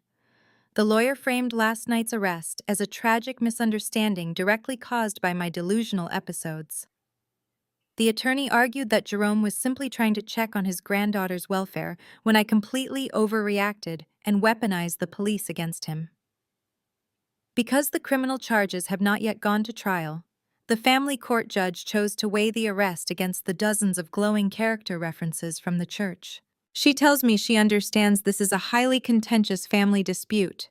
She admits that she sees through some of the theatrics. But she emphasizes that she is strictly bound by state protocols. When an emergency petition is granted by a family court judge, backed by overwhelming community affidavits, CPS must act immediately to remove the child from the allegedly volatile environment until a full investigation can be concluded. I tell her absolutely not. I tell her I am calling my attorney and we are taking this straight to a judge right now. I tell her she will have to physically drag me out of this office before I let anyone take my daughter from me. Ms. Gallagher closes her file. The sympathy in her eyes deepens, shifting into a look of profound, devastating finality. She steps forward, speaking in a very quiet, measured voice to prevent escalating the situation in front of the police officer. She tells me that the emergency hearing is scheduled for tomorrow morning. I will have my chance to present my evidence and fight the petition in court. But she informs me that pending that hearing, the state requires Zuri to be temporarily placed in a safe harbor. She explains that the system prioritizes keeping children with family members rather than thrusting them into the foster system, provided the family members have clean backgrounds and strong community standing. My heart stops completely. The air leaves my lungs in a single painful rush. Ms. Gallagher delivers the final crushing blow. She tells me that until the investigation is complete and the judge rules otherwise tomorrow, the law dictates that Zuri must be temporarily released to the petitioners. Because Jerome is a respected deacon and Yvonne is a pillar of the community, the state deems them a safe harbor. Zuri has to go with them. The heavy oak door of the guidance counselor's office clicks shut behind me, sealing Zuri and the CPS investigator inside. I stand alone in the linoleum-tiled hallway of the middle school. The air is stagnant, smelling of floor wax and old paper. My heart is hammering a frantic rhythm against my ribs, screaming at me to kick the door back open, to grab my daughter and run. That is exactly what my parents are counting on. They want the erratic, hysterical mother. They want me to validate the fabricated affidavits they shoved into the hands of a family court judge. They want me broken. I do not break. I do not shed a single tear. I pull my phone from my designer tote and bypass my regular contacts. I do not call a family lawyer. I dial the direct unlisted number for Marcus Vance. Marcus is the senior litigation partner retained by my private wealth management firm. His hourly rate is astronomical, the kind of money that buys not just legal representation, but absolute, terrifying power. He does not handle petty family squabbles. He handles hostile corporate takeovers and federal defense. But my portfolio dictates that when I call, he answers on the first ring. I keep my voice perfectly level. I give him the address of the school. I give him the name of the CPS investigator, Ms. Gallagher. I provide a razor-sharp 30-second summary of the situation. My parents have weaponized a child protective order using forged community affidavits to extort me into dropping felony burglary charges against them, and they are currently attempting to remove my daughter from the premises. Marcus does not ask clarifying questions. He simply tells me to stall for 20 minutes and hangs up. I walk back into the office. The dynamic has already shifted. Jerome has arrived. My father sits in a plastic chair near the window, wearing his Sunday best, a tailored charcoal suit that completely masks the fact that he was wearing a bright orange county jumpsuit just hours ago. He is holding a Bible. He looks up as I enter, his face locked in a mask of pious grandfatherly concern. Beneath that mask, I see the gleam of triumphant malice. He thinks he has checkmated me. He thinks I am about to fall to my knees and offer him the deeds to my properties and a full legal pardon in exchange for my child. I ignore him completely. I walk past his chair, pull Zuri tightly against my side, and look directly at Ms. Gallagher. I inform her that my legal counsel is en route and that no temporary placement documents will be signed until he arrives. Jerome sighs a heavy theatrical sound of profound disappointment.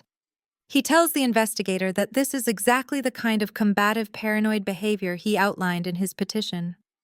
He talks about how much it breaks his heart to see his granddaughter in such a hostile environment, how his home is a sanctuary of faith and stability. He lays it on thick painting himself as the reluctant savior, stepping in to rescue a child from a mother losing her grip on reality. I let him talk. I let him dig the grave as deep as he possibly can. I simply hold Zuri's hand, rubbing my thumb over her knuckles in a steady, calming rhythm. Exactly 19 minutes later, the office door opens. Marcus Vance does not knock. He walks into the small, cramped room with the devastating authority of an apex predator entering a feeding ground. He is wearing a flawless, bespoke navy suit and carrying a slim leather briefcase. He is flanked by two junior associates, each carrying thick, heavily indexed binders. Marcus does not look at Jerome. He locks eyes with the CPS investigator and introduces himself as primary counsel for my estate, placing his business card on her desk with a sharp snap. Ms. Gallagher blinks, clearly taken aback by the sudden arrival of high-powered corporate muscle in a middle school guidance office. She stammers that this is an emergency custody execution, not a civil trial, and that she is bound by the family court order. Marcus smiles. It is not a friendly expression. He states that she is bound by a court order secured through deliberate malicious fraud, and that executing it will make the state an accessory to federal extortion. Before Ms. Gallagher can process the threat, Marcus opens his briefcase. He does not just argue, he unleashes a localized legal avalanche. He drops a certified 300-page medical and psychological dossier onto the desk. It contains 5 years of Zuri's flawless pediatric records, glowing evaluations from her school counselors, and sworn statements from actual licensed child psychologists, proving she is thriving in an exceptionally stable environment. Jerome shifts in his seat, the Bible slipping slightly in his lap. He attempts to interject loudly, reminding the room of his standing as a community deacon and the dozens of church affidavits proving my instability. Marcus turns to my father for the first time. The look of utter disdain on the lawyer's face is chilling. Marcus snaps his fingers. One of the associates hands him a tablet. Marcus places the tablet directly in front of Ms. Gallagher. He hits play. It is the 4K security footage from my front porch last night. The crystal-clear audio fills the small office. Jerome's voice echoes out, not pious and concerned, but violent and unhinged. The footage shows him kicking the doorframe, screaming vicious, terrorizing threats at Zuri, and attempting to physically breach the house. Ms. Gallagher stares at the screen, all color draining from her face. Marcus does not give her a second to recover. He drops the official police report right next to the tablet. He points to the timestamp, noting that Jerome was arrested for felony burglary and attempted grand larceny just 14 hours ago.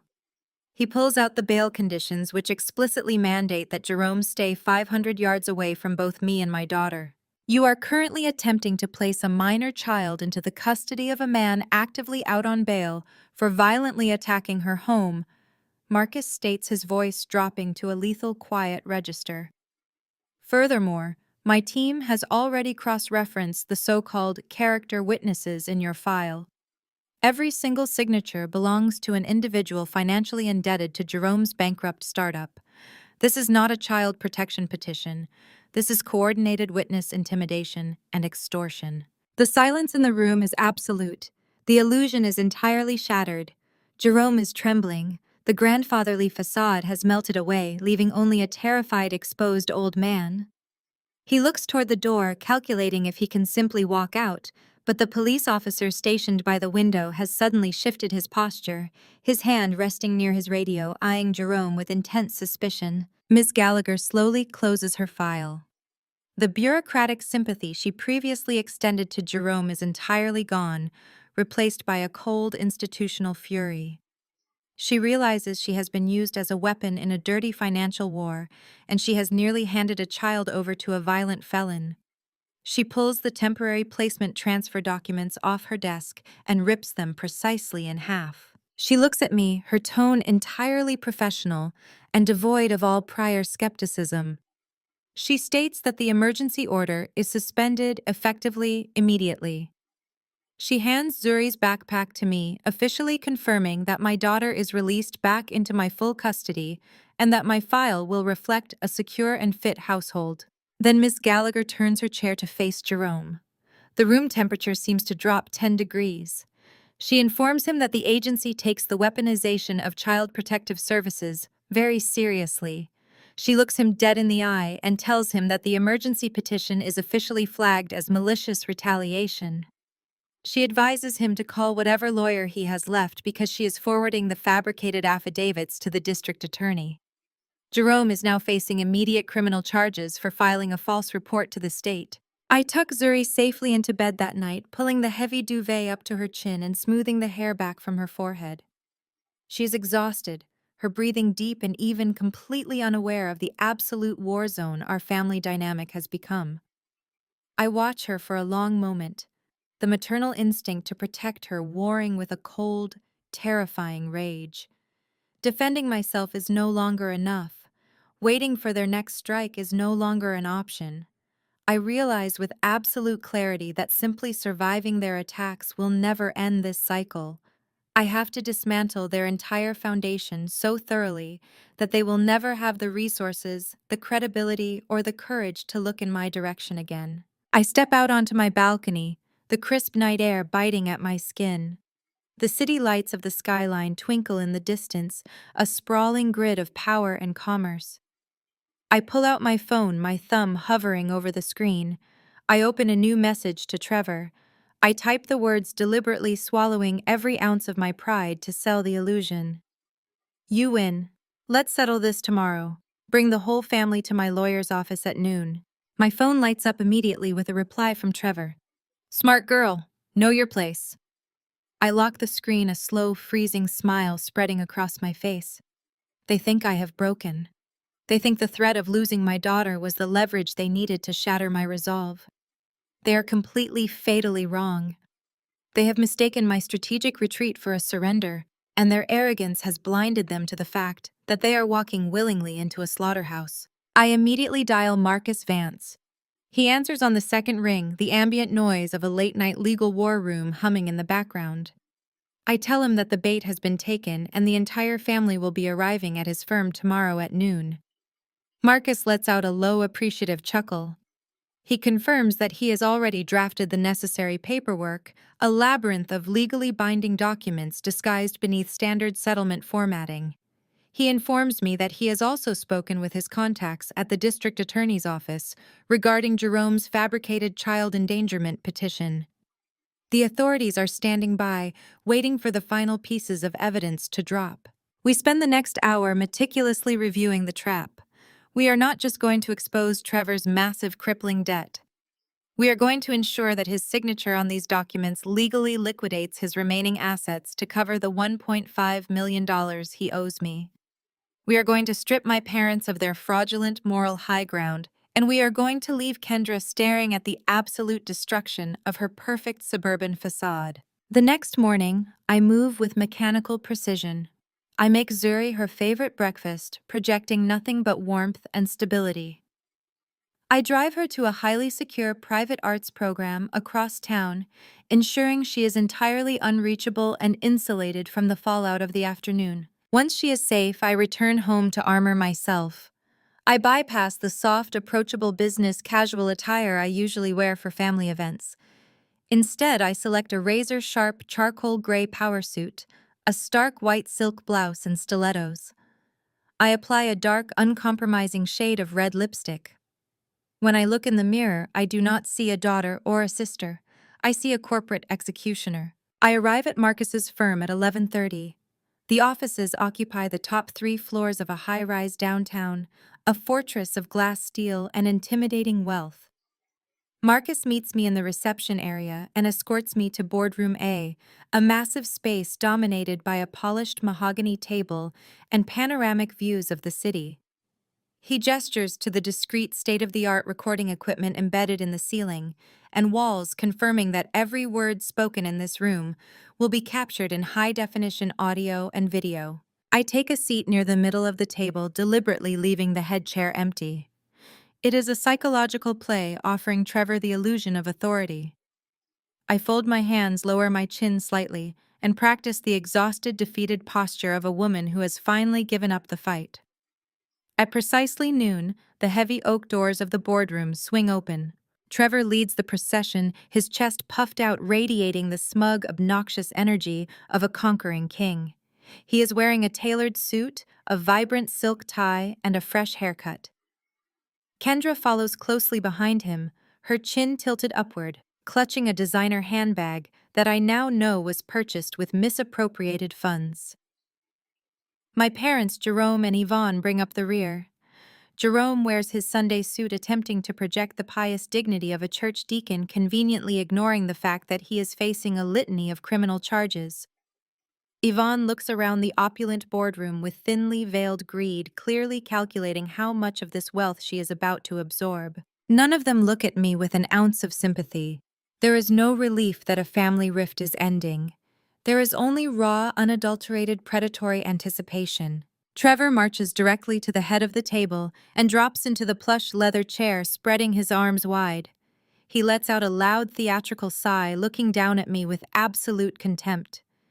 He tells me it is a shame it had to come to this, but he is glad I finally realized I was entirely out of my depth. He claims that fighting a man with his resources was a fool's errand from the start. Kendra takes the seat to his right, crossing her legs and offering me a pitying smile. She tells me that she hopes I have learned my lesson about respecting family hierarchy. She casually mentions that they are willing to forgive my hysterical outburst to Child Protective Services, provided I hand over the deeds to the Southside apartment complex without any further delays. She speaks to me as if I am a disobedient servant who has finally been brought to heel. Yvonne chimes in, her voice dripping with artificial saccharine sweetness. She states that the Lord humbles the proud and that my selfish pursuit of independence was a direct insult to the values they instilled in me. Jerome nods in solemn agreement, adjusting his lapels. He reminds me that his emergency petition was simply tough love, a necessary measure to protect Zuri from my increasingly erratic, unstable behavior. He actually demands an apology for the distress I caused him by involving the police the other night. I sit in silence, absorbing every insult, every lie, and every delusion of grandeur. I keep my eyes cast downward, playing the role of the broken, submissive daughter perfectly. Marcus stands quietly by the window, his expression entirely unreadable. He moves to the table and places a thick stack of legal documents directly in front of Trevor. He slides a sleek silver fountain pen across the polished wood. Trevor picks up the pen, twirling it between his fingers. He doesn't even bother to read the cover page. He looks at me, his eyes gleaming with malicious victory. He demands that I verbally confirm my surrender in front of the room, insisting that he wants to hear me admit that I was wrong, that my consulting business is a joke, and that I owe my entire livelihood to the grace of his family. I slowly raise my head. I let the facade of the defeated woman melt away, replacing it with a stare so cold and vacant it makes Kendra shift uncomfortably in her seat. I look at Trevor, then at my parents, and finally at my sister. I tell them that they are absolutely right. I admit that I have been keeping secrets, that my financial situation is entirely different from what I portrayed, and that today, the truth about who owns what is finally going to be put on paper. Trevor smiles a broad, greedy grin and uncaps the pen. We sit in a sprawling glass conference room overlooking the city skyline suspended high above the chaotic streets below. The space is a monument to corporate power defined by a massive slab of polished mahogany and floor-to-ceiling windows that flood the room with cold, uncompromising light. It is an arena designed for financial executions. Trevor, Kendra, Yvonne, and Jerome sit lined up on the opposite side of the table, presenting a unified, impenetrable front of familial entitlement. They are dressed impeccably, a curated display of suburban perfection and borrowed wealth completely unbothered by the severe criminal charges hanging precariously over their heads. They have arrived to play the roles of the aggrieved superior family members who have graciously agreed to accept my absolute surrender. Kendra leans back in her plush leather chair, her posture radiating bored condescension. She crosses her legs, smoothing the skirt of a designer dress she undoubtedly purchased using funds siphoned from Trevor's rapidly collapsing business. She looks me up and down, her eyes lingering on the sharp, tailored lines of my charcoal gray power suit. She scoffs a sharp nasal sound that cuts through the quiet hum of the building's air conditioning. She turns to Trevor, leaning in just close enough for her whisper to carry across the expanse of the mahogany table. She tells him that it is almost sad watching me try so hard to look like I actually belong in a boardroom. She remarks that dressing up in expensive clothes does not change the fact that I am just a socially awkward bookkeeper throwing a pathetic temper tantrum. Trevor smirks, adjusting his silk tie with a practiced flick of his wrist. He exudes the obnoxious, inflated bravado of a man who believes he has just outsmarted a vastly superior opponent. He knows that his tech startup is entirely bankrupt. He knows that I personally hold the $1.5 million of toxic debt he accumulated from violent private lenders. But in his deeply flawed narcissistic mind, his ruthless tactic of weaponizing child protective services against my 12-year-old daughter was a tactical masterstroke. He assumes that the sheer terror of losing Zuri to the foster system has completely shattered my resolve. He believes that I have called this meeting to sign away my entire real estate portfolio and wipe his debts clean just to keep my child safe. He thinks he is a ruthless corporate warlord. He does not realize he is a dead man walking. Yvonne sighs dramatically, placing her expensive handbag on the table with an intentional heavy thud. She begins to inspect her freshly manicured nails, projecting the aura of a long-suffering matriarch who has been severely inconvenienced by her wayward, ungrateful offspring. She complains aloud to no one in particular about the horrific traffic downtown. She laments the severe emotional toll my supposed mental breakdown has taken on her heart. She speaks about my decision to call the police on my father as if it were a minor, embarrassing social faux pas, rather than a justified response to a violent felony burglary. She tells Kendra that she hopes this entire ordeal serves as a lesson on why family loyalty must always supersede selfish, independent ambition. I remain absolutely silent. I sit with my hands folded loosely in my lap, my expression locked into a mask of hollow, defeated resignation. I do not react to Kendra's petty insults. I do not rise to Yvonne's delusional bait. I am giving them exactly what they came for. I am feeding their monumental hubris, allowing them to gorge themselves on the illusion of total victory. The intoxicating rush of their perceived dominance is filling the glass room, blinding them to the intricate, devastating trap that Marcus Vance has laid out beneath their feet. Trevor mistakes my silence for terrified submission. He leans forward, resting his elbows on the polished wood, attempting to command the physical space. He produces a sleek leather folder from his briefcase and slides it to the center of the table. He announces that he had his legal team draft a final, non-negotiable settlement agreement. His voice booms with false authority as he outlines his demands. He states that I will immediately contact the district attorney to withdraw all criminal complaints regarding the incident at my home. He demands that I sign over the full deed to the Southside apartment complex to compensate him for his time and emotional distress. Finally, he commands me to legally dissolve the holding company that currently owns his startup's debt, effectively erasing his financial ruin. He leans back, interlacing his fingers behind his head. He tells me that if I sign the documents today, they will graciously drop the emergency custody petition and allow me to keep Zuri. He frames this blatant, horrifying extortion as an act of profound familial mercy.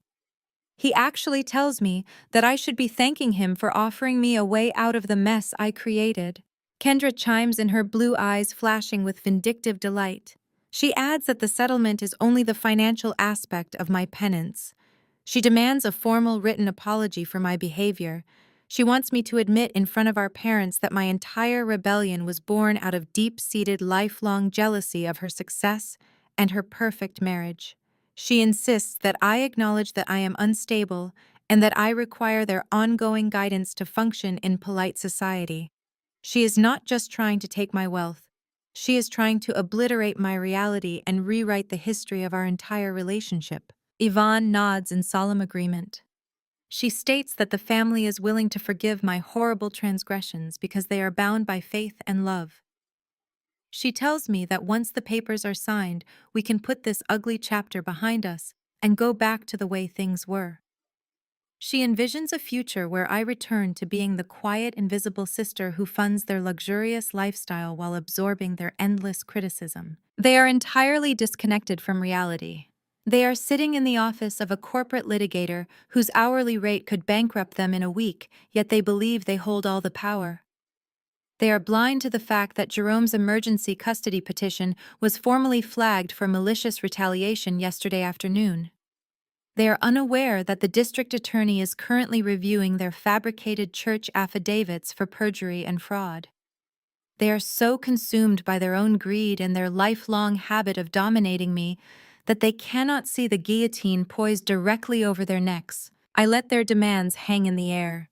I do not reach for the leather folder. I simply lower my gaze, letting my shoulders slump a fraction of an inch, playing the broken woman flawlessly. The silence stretches heavy and thick with their swelling egos. Jerome clears his throat. The sound is sharp and authoritative, cutting through the ambient hum of the room. He adjusts the cuffs of his pristine suit, entirely ignoring the fact that he was wearing county jail orange just 2 days ago. He has let Trevor and the women handle the financial and emotional demands, but now it is time for the patriarch to assert his ultimate dominance. He intends to break my spirit entirely to ensure that I never dare to rise against him again. Jerome folds his hands, resting them carefully on the table. He fixes me with a look of severe, crushing disappointment, ready to deliver his final definitive lecture on my monumental failures. We sit in a sprawling glass conference room overlooking the city skyline, suspended high above the chaotic streets below. The space is a monument to corporate power, defined by a massive slab of polished mahogany and floor-to-ceiling windows that flood the room with cold, uncompromising light. It is an arena designed for financial executions. Trevor, Kendra, Yvonne, and Jerome sit lined up on the opposite side of the table, presenting a unified, impenetrable front of familial entitlement.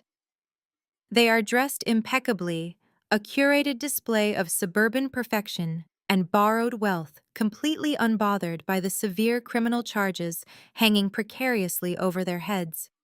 They have arrived to play the roles of the aggrieved superior family members who have graciously agreed to accept my absolute surrender. Kendra leans back in her plush leather chair, her posture radiating bored condescension.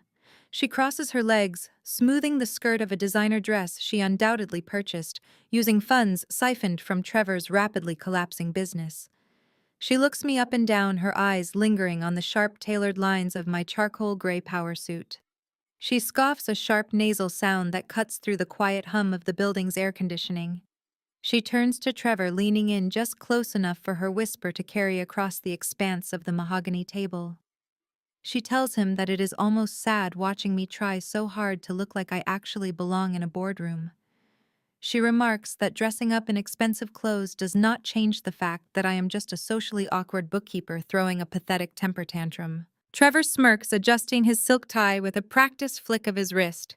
He exudes the obnoxious, inflated bravado of a man who believes he has just outsmarted a vastly superior opponent. He knows that his tech startup is entirely bankrupt. He knows that I personally hold the $1.5 million of toxic debt he accumulated from violent private lenders. But in his deeply flawed, narcissistic mind, his ruthless tactic of weaponizing child protective services against my 12-year-old daughter was a tactical masterstroke. He assumes that the sheer terror of losing Zuri to the foster system has completely shattered my resolve. He believes that I have called this meeting to sign away my entire real estate portfolio and wipe his debts clean just to keep my child safe. He thinks he is a ruthless corporate warlord. He does not realize he is a dead man walking. Yvonne sighs dramatically, placing her expensive handbag on the table with an intentional heavy thud. She begins to inspect her freshly manicured nails, projecting the aura of a long-suffering matriarch who has been severely inconvenienced by her wayward, ungrateful offspring. She complains aloud to no one in particular about the horrific traffic downtown. She laments the severe emotional toll my supposed mental breakdown has taken on her heart. She speaks about my decision to call the police on my father as if it were a minor, embarrassing social faux pas rather than a justified response to a violent felony burglary. She tells Kendra that she hopes this entire ordeal serves as a lesson on why family loyalty must always supersede selfish, independent ambition. I remain absolutely silent. I sit with my hands folded loosely in my lap, my expression locked into a mask of hollow, defeated resignation. I do not react to Kendra's petty insults. I do not rise to Yvonne's delusional bait. I am giving them exactly what they came for.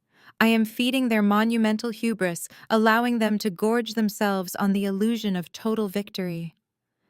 The intoxicating rush of their perceived dominance is filling the glass room, blinding them to the intricate, devastating trap that Marcus Vance has laid out beneath their feet. Trevor mistakes my silence for terrified submission. He leans forward, resting his elbows on the polished wood, attempting to command the physical space. He produces a sleek leather folder from his briefcase and slides it to the center of the table. He announces that he had his legal team draft a final, non-negotiable settlement agreement. His voice booms with false authority as he outlines his demands. He states that I will immediately contact the district attorney to withdraw all criminal complaints regarding the incident at my home. He demands that I sign over the full deed to the Southside apartment complex to compensate him for his time and emotional distress. Finally, he commands me to legally dissolve the holding company that currently owns his startup's debt, effectively erasing his financial ruin. He leans back, interlacing his fingers behind his head. He tells me that if I sign the documents today, they will graciously drop the emergency custody petition and allow me to keep Zuri. He frames this blatant, horrifying extortion as an act of profound familial mercy. He actually tells me that I should be thanking him for offering me a way out of the mess I created. Kendra chimes in, her blue eyes flashing with vindictive delight. She adds that the settlement is only the financial aspect of my penance. She demands a formal, written apology for my behavior. She wants me to admit in front of our parents that my entire rebellion was born out of deep-seated, lifelong jealousy of her success and her perfect marriage. She insists that I acknowledge that I am unstable and that I require their ongoing guidance to function in polite society. She is not just trying to take my wealth. She is trying to obliterate my reality and rewrite the history of our entire relationship. Yvonne nods in solemn agreement. She states that the family is willing to forgive my horrible transgressions because they are bound by faith and love. She tells me that once the papers are signed, we can put this ugly chapter behind us and go back to the way things were. She envisions a future where I return to being the quiet, invisible sister who funds their luxurious lifestyle while absorbing their endless criticism. They are entirely disconnected from reality.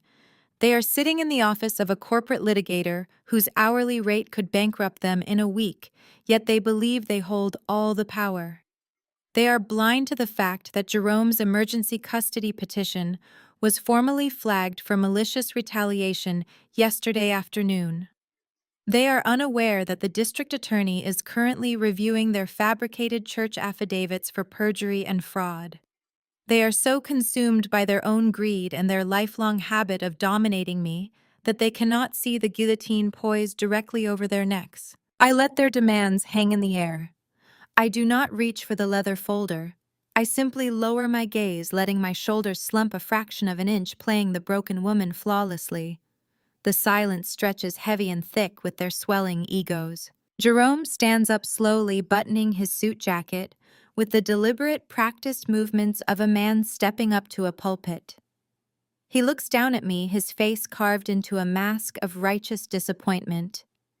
He begins his lecture, a masterclass in patriarchal delusion. He tells me that the fundamental pillar of any successful family is respect and absolute unquestioning loyalty to the bloodline that gave me life. He paces the length of the mahogany table, his voice resonating against the glass walls, preaching about how a daughter is an extension of her father. In his twisted reality, my independence is not an achievement. It is a rebellion. My wealth is not the result of my grueling 16-hour workdays, my calculated market analyses, or my relentless discipline. To Jerome, my millions are simply the delayed harvest of the foundation he supposedly laid. He claims that a daughter's prosperity inherently belongs to her patriarch, that my assets are merely a temporary holding account waiting to be absorbed into the family's collective wealth. Yvonne nods in fervent agreement, her hands clasped together in her lap.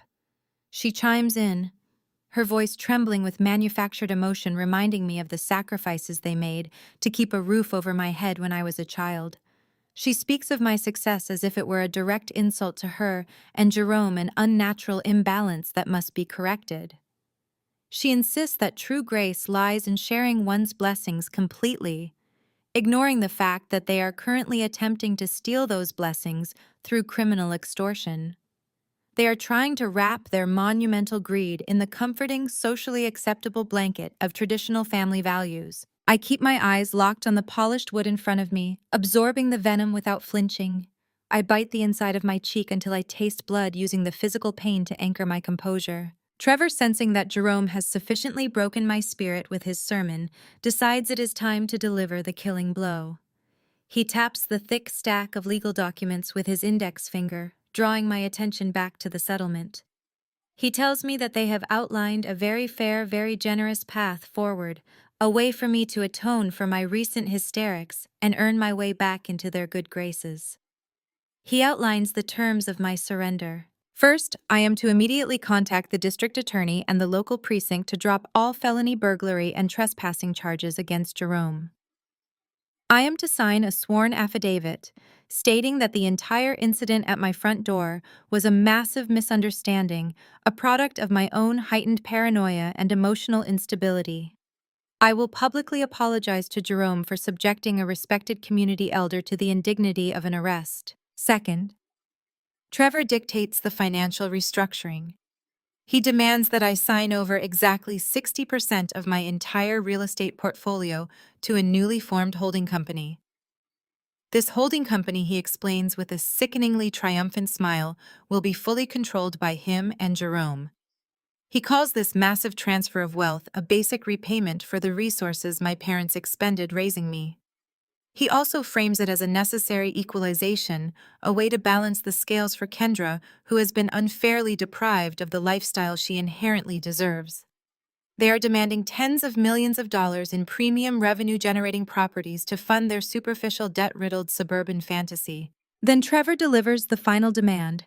It is a demand so deeply vile, so utterly unhinged, that the air in my lungs turns to ice. He looks me dead in the eye and states that my recent erratic behavior, specifically my willingness to weaponize the police against my own father, proves that I am fundamentally unfit to raise a child alone. Therefore, the settlement dictates that I grant Jerome and Yvonne full weekend custody of Zuri. He claims this is non-negotiable. They need to ensure that my daughter is raised with proper traditional values.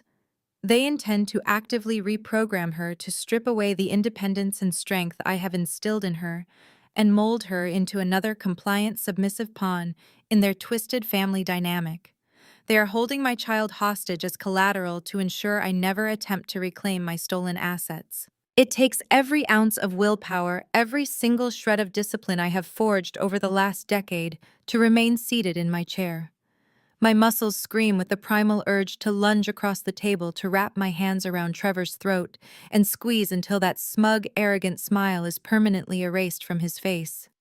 But I do not move. I remember the hidden cameras embedded in the walls of Marcus Vance's boardroom. I remember that the district attorney is waiting. I force my shoulders to slump. I let a single calculated tremor shake my hands. Trevor sees the tremor and mistakes my suppressed rage for absolute terror. He leans back in the plush leather chair, crossing his arms over his chest, basking in his perceived supremacy. He decides to grace me with his business philosophy, launching into a breathtaking display of misogynistic condescension. He talks down to me using a slow, deliberate cadence, as if explaining simple math to a toddler. He tells me that commercial real estate is a man's game, an arena of high-stakes leverage that a woman like me is simply not biologically equipped to handle. He concedes that I got lucky that I stumbled into a few good investments through sheer coincidence. But he insists that maintaining an empire of this magnitude requires a ruthless visionary leadership that I fundamentally lack. He claims my portfolio is currently stagnating under my overly cautious emotional management. Trevor actually puffs out his chest, declaring that his superior business acumen is desperately needed to save my properties from my own incompetence. He speaks of synergies, market consolidation, and aggressive leveraging strategies, misusing standard financial terminology, with the confidence of a true idiot. He is a man whose tech startup has completely flatlined a man who is currently drowning in $1.5 million of violent, high-interest debt from loan sharks. Yet he sits across from me, lecturing a self-made multimillionaire on how to run a business. He genuinely believes he is the smartest person in the room. He thinks he is a shark. He has no idea he is already bleeding out in the water. Marcus remains standing perfectly still by the floor-to-ceiling windows, a silent, immaculate sentry. He does not interrupt. He allows them to fill the recorded boardroom with explicit, undeniable evidence of systemic extortion and blackmail. Kendra, tired of Trevor's grandstanding and hungry for her moment of ultimate victory, leans forward. She looks at me, her eyes sweeping over my face, searching for tears.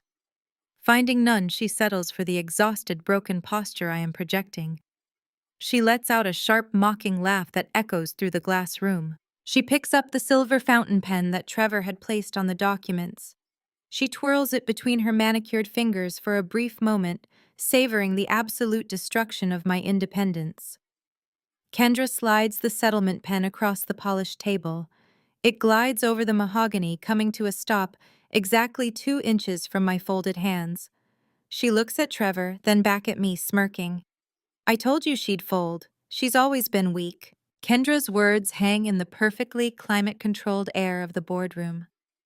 I sit in complete, absolute silence. I do not look away, and I do not lower my gaze. I let the quiet stretch until it becomes heavy, almost suffocating. I let them dig their graves deeper, letting their unchecked arrogance echo off the panoramic glass walls. Trevor shifts in his leather chair, a self-satisfied grin plastered across his face. He taps his expensive, gaudy watch. He tells me that time is money, and I am currently wasting his. He casually mentions that he has a meeting with a commercial broker at 2 o'clock to discuss the rebranding of my Southside apartment complex. He is already carving up my empire in his mind, blind to the reality that he is a financial corpse. Kendra leans forward, resting her chin on her hand. She tells me that Zuri is going to love spending weekends at their house. She claims that my daughter needs a stable male role model like Trevor, someone to teach her how the real world operates. She is actively fantasizing about tearing my child away from me, using her as a trophy to parade around her failing suburban social circle. Jerome clears his throat, adopting his most benevolent pastoral tone. He tells me that the Lord forgives all transgressions, and that this surrender is the first step on my path to spiritual and familial redemption. He actually suggests that we end the meeting with a group prayer once the ink is dry. Yvonne hums in agreement, dabbing her dry eyes with a tissue, already playing the role of the merciful mother who has gracefully welcomed back her prodigal broken daughter. She states that they will even help me pack my office up, offering a sickeningly sweet smile that makes my skin crawl. I absorb every single word. I memorize their expressions. I ensure that the high-definition cameras hidden in the mahogany paneling capture every nuance of their extortion. Then I move. I reach out and pick up the heavy gold-plated pen Trevor provided. The metal is cold against my skin. It feels weighty, substantial. I roll it between my thumb and forefinger. The room instantly goes entirely still. They collectively hold their breath. This is the moment they have waited for. This is the culmination of their lifelong campaign to keep me small, compliant, and subservient. I hover the gold tip directly over the signature line of their fraudulent, extortionate settlement agreement. Trevor leans in, his eyes wide with unfiltered greed. Kendra's smirk deepens into a victorious sneer. Jerome nods, his hands clasped together in silent, triumphant prayer. Yvonne holds her breath, practically vibrating in her seat. They think they have won. With a swift, sharp, and violently explosive motion, I grip both ends of the gold-plated cylinder and snap the pen entirely in half. The sharp crack of the breaking metal echoes through the boardroom like a gunshot. The internal ink cartridge ruptures instantly. A thick pool of jet-black ink bleeds violently onto the table, splashing across the pristine white pages of Trevor's settlement document and soaking into the polished mahogany. A single dark drop splatters directly onto Trevor's immaculate silk tie. The collective flinch is instantaneous. Trevor jerks backward, swearing loudly as he swats at the ink on his chest. Kendra gasps, yanking her designer handbag off the table to protect it from the spreading stain. Jerome and Yvonne freeze, their faces slack with sudden, uncomprehending shock. The illusion shatters completely. The weak, defeated daughter they thought they were bullying ceases to exist, replaced entirely by the corporate predator they created. I do not break eye contact with Trevor. My voice is dead calm, devoid of any emotion, projecting the terrifying absolute authority of a woman who holds their entire lives in the palm of her hand. I'm not signing this. I say the words, slicing through the chaos of the room. But I do have some documents for you to sign. I signal my lawyer, who steps out from the shadows of the room holding 4 separate manila envelopes. The silence in the room is absolute, heavy and thick with the suffocating weight of their monumental egos. Kendra watches me with greedy, unblinking eyes, practically vibrating with the anticipation of my surrender. Trevor leans back, adjusting his silk tie, already calculating how he will liquidate my assets to save his sinking ship. Yvonne and Jerome project a sickening aura of pastoral mercy, waiting for the prodigal daughter to formally sign her life, her wealth, and her child over to the family trust. I sit in complete silence, letting them dig their graves deeper, letting their unchecked arrogance echo off the panoramic glass walls. I reach out and pick up the heavy gold-plated pen Kendra slid across the mahogany. The metal is cold against my skin. It feels weighty, substantial. I roll it slowly between my thumb and forefinger. They collectively hold their breath. This is the moment they have waited for their entire lives. This is the culmination of their 3-decade campaign to keep me small, compliant, and subservient. I hover the gold tip directly over the signature line of Trevor's fraudulent, extortionate settlement agreement. Trevor leans in, his eyes wide with unfiltered greed. Kendra's smirk deepens into a victorious sneer. Jerome nods, his hands clasped together in silent, triumphant prayer. Yvonne holds her breath, playing the role of the gracious matriarch. They think they have won. Then with a swift, sharp, and violently explosive motion, I grip both ends of the gold-plated cylinder and snap the pen entirely in half. The sharp crack of the breaking metal echoes through the boardroom like a gunshot. The internal ink cartridge ruptures instantly. A thick pool of jet-black ink bleeds violently onto the table, splashing across the pristine white pages of Trevor's settlement document and soaking into the polished mahogany. A single dark drop splatters directly onto Trevor's immaculate shirt cuff. The collective flinch is instantaneous. Trevor jerks backward, swearing loudly as he swats at the ink on his sleeve. Kendra gasps, yanking her designer handbag off the table to protect it from the spreading stain. Jerome and Yvonne freeze their faces slack with sudden, uncomprehending shock. The illusion shatters completely. The weak, defeated daughter they thought they were bullying ceases to exist, replaced entirely by the corporate predator they created. "I'm not signing this," I say, my voice dead calm, slicing through the chaos of the room. "But I do have some documents for you to sign." I signal my lawyer, Marcus Vance, who steps out from the shadows of the room, holding 4 separate, meticulously prepared manila envelopes. Marcus moves with the silent, lethal grace of a shadow given physical form. He does not speak. He simply places the thick envelopes onto the ink-stained mahogany, sliding the first 2 directly across the slick surface until they rest precisely in front of Trevor and Kendra. The sudden shift in the room's energy is palpable. The triumphant, suffocating arrogance that had filled the space just seconds ago evaporates, replaced by a sharp metallic tension. Trevor stares at the envelope as if it might detonate. Kendra scoffs, tossing her hair over her shoulder, attempting to maintain her aura of untouchable superiority. She grabs the tab and rips the envelope open, pulling out the thick stack of legal filings stamped with the undeniable seal of the county clerk. Trevor opens his a second later. I watch the exact moment his inflated bravado shatters. It is a physical transformation. The color violently drains from his face, leaving his perfectly tanned skin a sickly ash-gray hue. His jaw goes slack. His eyes dart frantically across the bold legal print, scanning the words over and over, as if sheer denial might alter reality. Kendra lets out a sharp gasp, dropping the papers onto the table as if they physically burned her manicured fingers. They are holding the official expedited foreclosure notices on their sprawling 7-bedroom Connecticut McMansion. Trevor's breath hitches in his throat. He looks up at me, his eyes wide with a frantic, animalistic panic. He stammers, demanding to know what this is, claiming that his mortgage is handled through a private equity firm, not my holding company. I lean forward, resting my forearms on the table, completely unbothered by the ink staining the cuffs of my suit. I explain the mechanics of his total ruin using small, simple words. I tell him that the violent private lenders he borrowed $1.5 million from to float his bankrupt tech startup were perfectly happy to sell that toxic debt to a shell company. I explain that my holding company purchased that debt for pennies on the dollar weeks ago.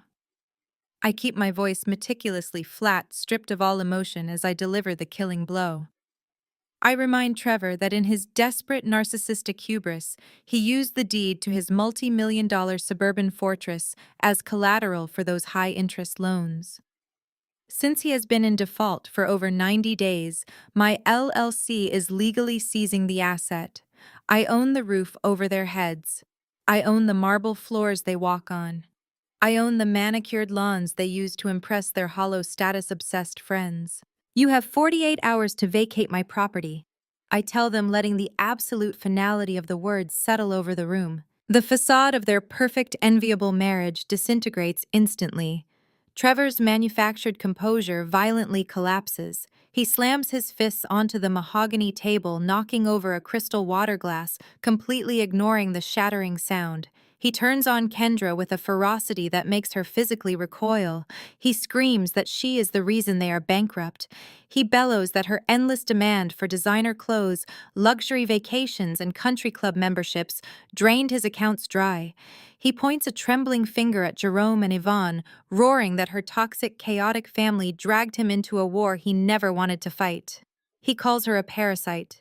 He strips away every ounce of the loving husband act, exposing the transactional, resentful core of their relationship right in front of her parents. Kendra is hyperventilating. The golden child, the untouchable princess of the family, is suddenly entirely defenseless. Her perfect life is burning to the ground, and the man who was supposed to fund her delusions of grandeur is publicly abandoning her. Desperate, terrified, and utterly incapable of fighting her own battles, she spins toward Jerome and Yvonne. Her eyes are wide with panic. She begs our father to fix this, pleading with him to write a check to use the family accounts to bail them out, just like he always does. She is crying real tears now, the ugly, desperate tears of a woman who realizes she has nothing left to sell. Kendra looks to our parents for a bailout, but I haven't finished dealing the cards. Marcus steps forward again. The silence that follows Trevor's outburst is heavy, broken only by Kendra's frantic sobbing. Marcus slides the remaining 2 envelopes across the table, placing them directly in front of Jerome and Yvonne. My mother hesitates, her hands trembling as she reaches for the thick packet. Jerome snatches his envelope with a harsh, defensive movement, ripping it open with a defiant glare directed squarely at me. He expects another empty threat, perhaps a civil suit he can easily crush with his expensive corporate litigators. Instead, he pulls out a document bearing the stark, unmistakable letterhead of the Internal Revenue Service, stapled to a formal, devastating letter from the governing board of his own church. I watch the patriarch of our family read his own death warrant. The righteous, impenetrable armor he has worn my entire life cracks and falls away in jagged pieces.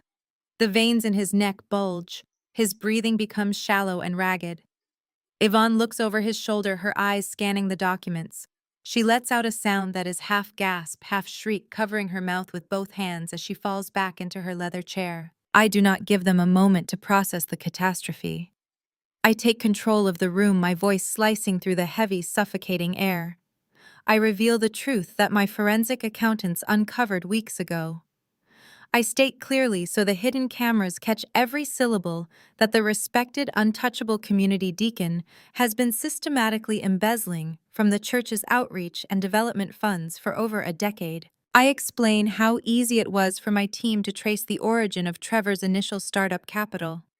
Jerome had funneled hundreds of thousands of dollars of stolen charity money into his golden son-in-law's failing business, desperately trying to maintain the illusion of Kendra's wealth. He used money meant for the community to fund his daughter's extravagant lifestyle, masking his theft behind his pastoral authority and unassailable reputation. The board already has the files. I announced, the words landing like physical blows. I had Marcus courier the full forensic audit to them yesterday morning. They called an emergency meeting last night. You have been stripped of your title, Jerome. Your assets are frozen. Jerome's mouth opens, but no sound comes out. The man who has spent my entire life delivering sermons on morality, respect, and family loyalty is exposed as a common, desperate thief. The police are waiting in the lobby right now, Dad, I say, leaning back in my chair, finally letting a cold, humorless smile touch my lips. Embezzlement is a heavy charge, especially when it involves a non-profit. The IRS audit is just the beginning. The room descends into absolute chaos. The meticulously crafted illusion of the superior, wealthy suburban family is entirely annihilated. Yvonne bursts into hysterics. She wails loudly, rocking back and forth in her chair, her carefully styled hair falling in messy strands across her face. She screams that this cannot be happening, that they are good Christian people, that this is a test from the devil himself. Trevor is pacing the back of the room, hyperventilating, muttering to himself about bankruptcy protection and offshore accounts, completely ignoring his sobbing wife. Kendra is frozen, staring at the shattered remains of her life, realizing that her parents are going to prison and her husband is abandoning her. Yvonne suddenly lunges across the table. She completely disregards the spilled ink, dragging her expensive silk blouse through the black puddle. She begs me, crying, attempting to pull the "I carried you for 9 months" card, grabbing at my sleeve. Her nails dig desperately into my forearm. The condescension and superiority are gone, replaced by a pathetic, clawing desperation. She wails about how she gave me life, how I owe her my mercy because she is my mother. She pleads with me to call off the police, to write a check to the church to cover Jerome's theft, promising that they will never bother me again. I pull my arm out of her grasp with a sharp, definitive movement. I feel absolutely nothing for her. The well of my empathy dried up the moment they targeted my daughter. Jerome, realizing that his money, his reputation, and his freedom are entirely gone, completely snaps. The mask of the dignified elder vanishes, replaced by a violent, cornered animal. He lets out a primal roar of sheer, unadulterated rage. He attempts to flip the conference table in a blind rage, grabbing the edge of the massive mahogany slab and pulling upward with all his might. He does not even get it an inch off the floor. Before Jerome can fully exert his strength, the heavy double doors of the boardroom swing open. 3 of the building's massive, impeccably trained security personnel flood into the room. They move with brutal efficiency. 2 of them grab Jerome by the shoulders, restraining his arms behind his back and forcing him away from the table. He is immediately restrained by building security. He thrashes and spits, shouting completely incoherent threats, demanding that I show him respect. The 3rd security guard steps between me and Yvonne, gently but firmly pushing my hysterical mother back into her chair. I stand up, smoothing the front of my tailored jacket. I look down at the ruins of the people who tried to break me. They are a pathetic, shattered mess of greed, lies, and entitlement. You called me a disappointment, I say, my voice ringing clear and authoritative over the sounds of Yvonne's wailing and Jerome's struggling. You tried to traumatize my daughter. You tried to use the foster system to steal my child. You tried to steal what I built with my own blood and sweat. I walk around the edge of the table, stepping past Kendra, who refuses to look at me. I stop right in front of Jerome, who is panting heavily against the grip of the security guards. You wanted to see what I was truly capable of? I ask, my eyes locking onto his terrified, furious gaze. You're looking at it. I walk out of the glass room, not looking back, as the police escort Jerome and Kendra away in handcuffs, leaving Trevor financially ruined and sobbing in a corner. I step into the private elevator, Marcus falling in silently beside me, and the doors slide shut, severing my ties to that toxic bloodline forever. Fast forward 3 months. The morning sun floods the expansive wraparound balcony of our new penthouse, casting a warm golden glow over the city skyline. The air up here is crisp and entirely free of the suffocating weight of my past. Zuri and I are eating breakfast on the sun-drenched balcony of our new penthouse. She is laughing, telling me a story about a coding project she is leading at her new prestigious private school. She is thriving, vibrant, and completely untouched by the chaos her grandparents tried to bring to her door. The morning news plays softly in the background, drifting out through the open balcony doors. I pause, taking a sip of my coffee, as the anchor begins detailing the sentencing of a disgraced local deacon and his daughter. The screen flashes surveillance footage of Jerome and Kendra being led into the federal courthouse, looking haggard, stripped of all their designer armor. Jerome has been sentenced to federal prison for extensive embezzlement and charity fraud. Kendra is facing her own severe consequences for her complicity and accessory charges, her perfect suburban life replaced by court dates and bankruptcy filings. Trevor is nowhere to be seen, having fled the state the moment the foreclosure went through. I turn the TV off, pour a fresh cup of coffee, and smile at my daughter. The air has never felt so clean. Justice isn't just served, it was masterfully engineered. The core lesson here is that shared blood does not entitle anyone to your peace, your success, or your submission. Toxic individuals often use the facade of family loyalty to mask their exploitation and deep-seated insecurities. True empowerment comes from recognizing your own worth and refusing to be a sacrificial pawn for someone else's ego. Financial independence and meticulous preparation serve as the ultimate shields against manipulation. When faced with relentless extortion and abuse, walking away is never an act of failure. It is the ultimate victory. You hold the absolute right to protect your environment and build a beautiful life entirely on your own terms. Share your own experiences of setting firm boundaries against toxic family dynamics in the comments below, and subscribe for more empowering stories of resilience and justice.